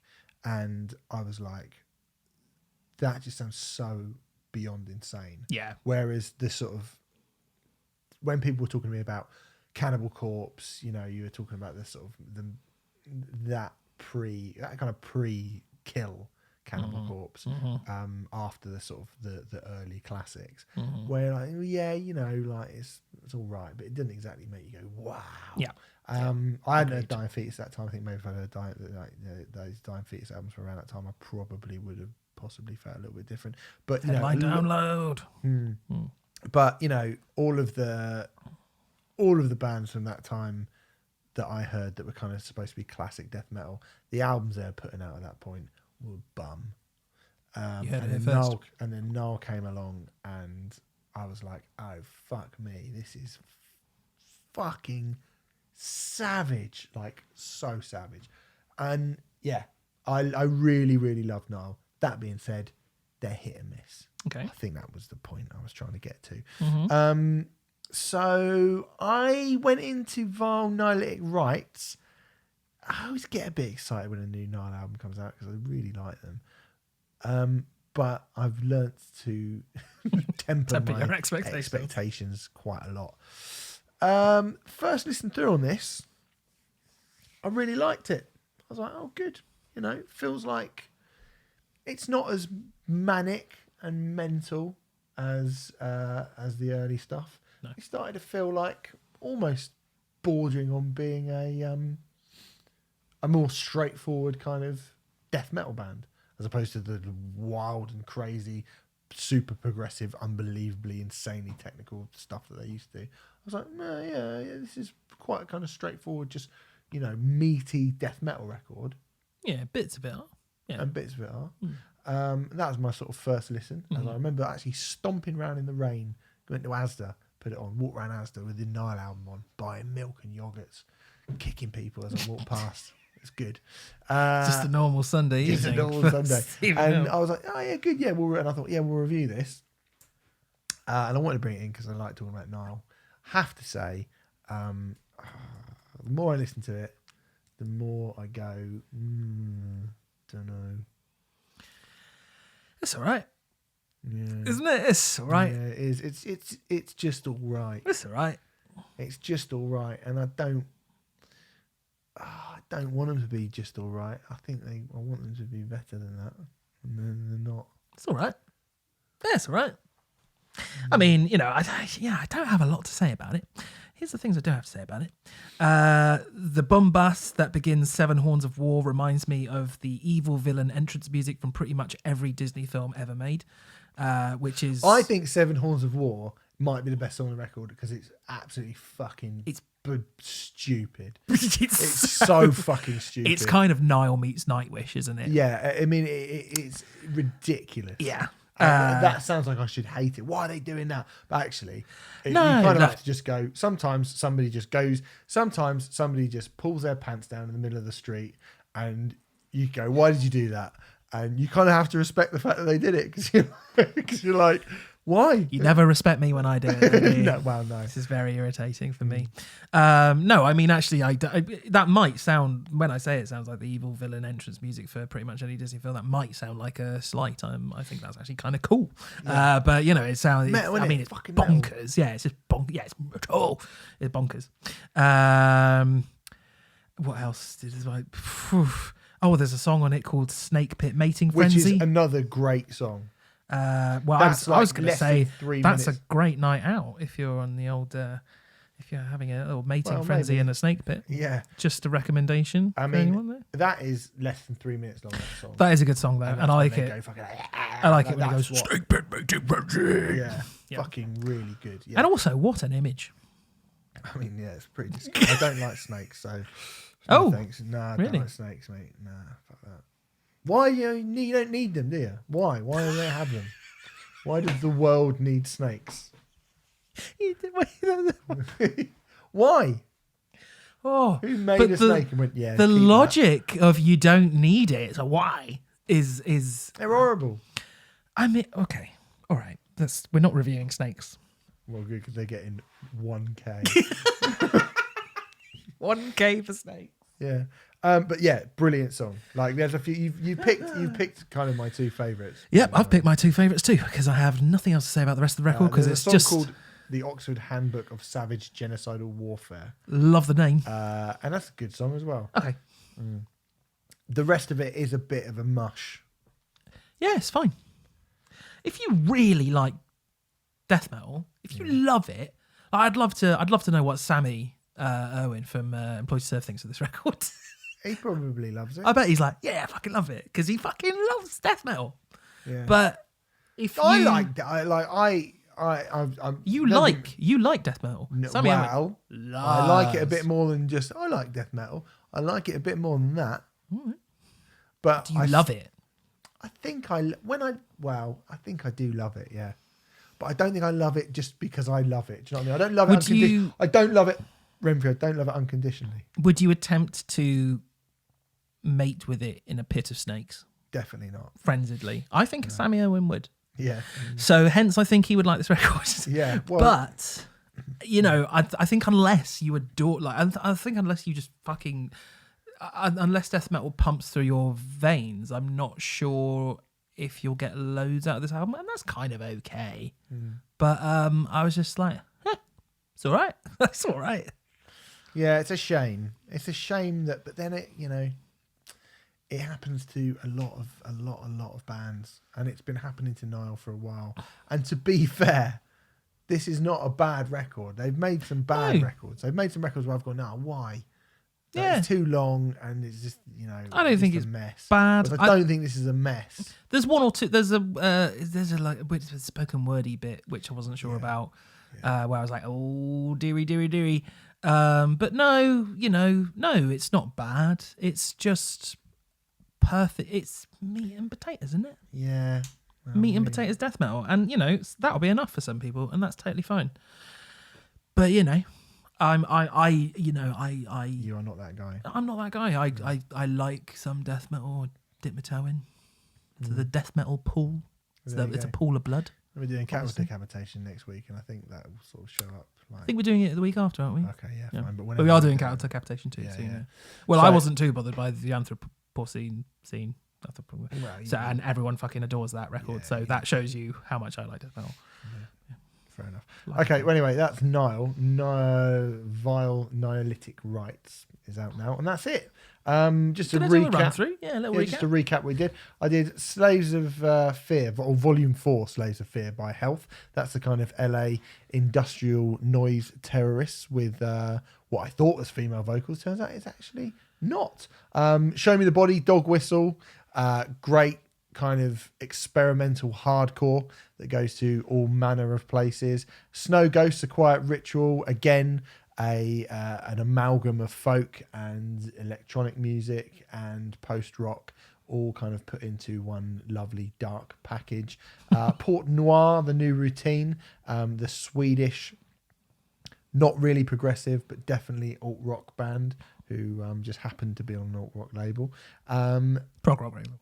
prog rock label. Sorry, yes, prog rock label. Okay. Ashbringer Absolution, atmospheric black metal, which is brilliantly written but terribly captured, unfortunately. Terribly captured. That's lovely. Yeah. The Sound of Scars by Life of Agony, the 6th album from the alt metal 90s legends, which sounds straight out of the 90s. And if you like the idea of the 90s, you will probably like that.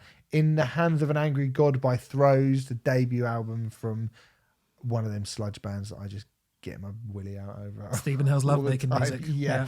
Let's put this on, darling. Yeah. No. JPEGMAFIA's All My Heroes Are Cornballs, which is the fucking maddest rap album you'll hear in a lifetime, probably. All over the place. Very, very eclectic.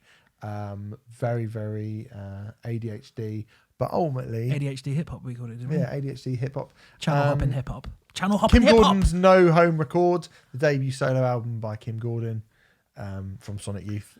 It is hard fucking work, that record. And Vile Nihilistic Rights by Nile, the 9th album from the death metal legends, not quite living up to their legacy. So there you go. Next week we will be doing normal stuff, and we'll also be bringing back Trade Off. Yes, at last. Which we haven't done for ages. No, we'll be getting back to a fairly normal regime next week and probably the week after. And then we will have albums of the year coming up. Yeah, Fattening. In a couple of shows' time. But yeah, next week I think we're going to do like DJ Shadow, maybe. Yeah, Maybe we'll do that Sleep Token record next week. Yeah, okay. We'll see. No, we shit can like do that. it. No, we should do it because we've got to do it. We've got to do it. Got to do it. About that. All right, cool. Okay, well, anyway, shout out our friends at Musicism, musicism.net for your courses. 25% off if you put Riot in the code in the checkout in capital letters. We'll see you next week, and we'll be talking DJ Shadow. Quite looking forward to that. Should be good. Thanks very much, Renfrey. I'll see you later. Thank you. Bye.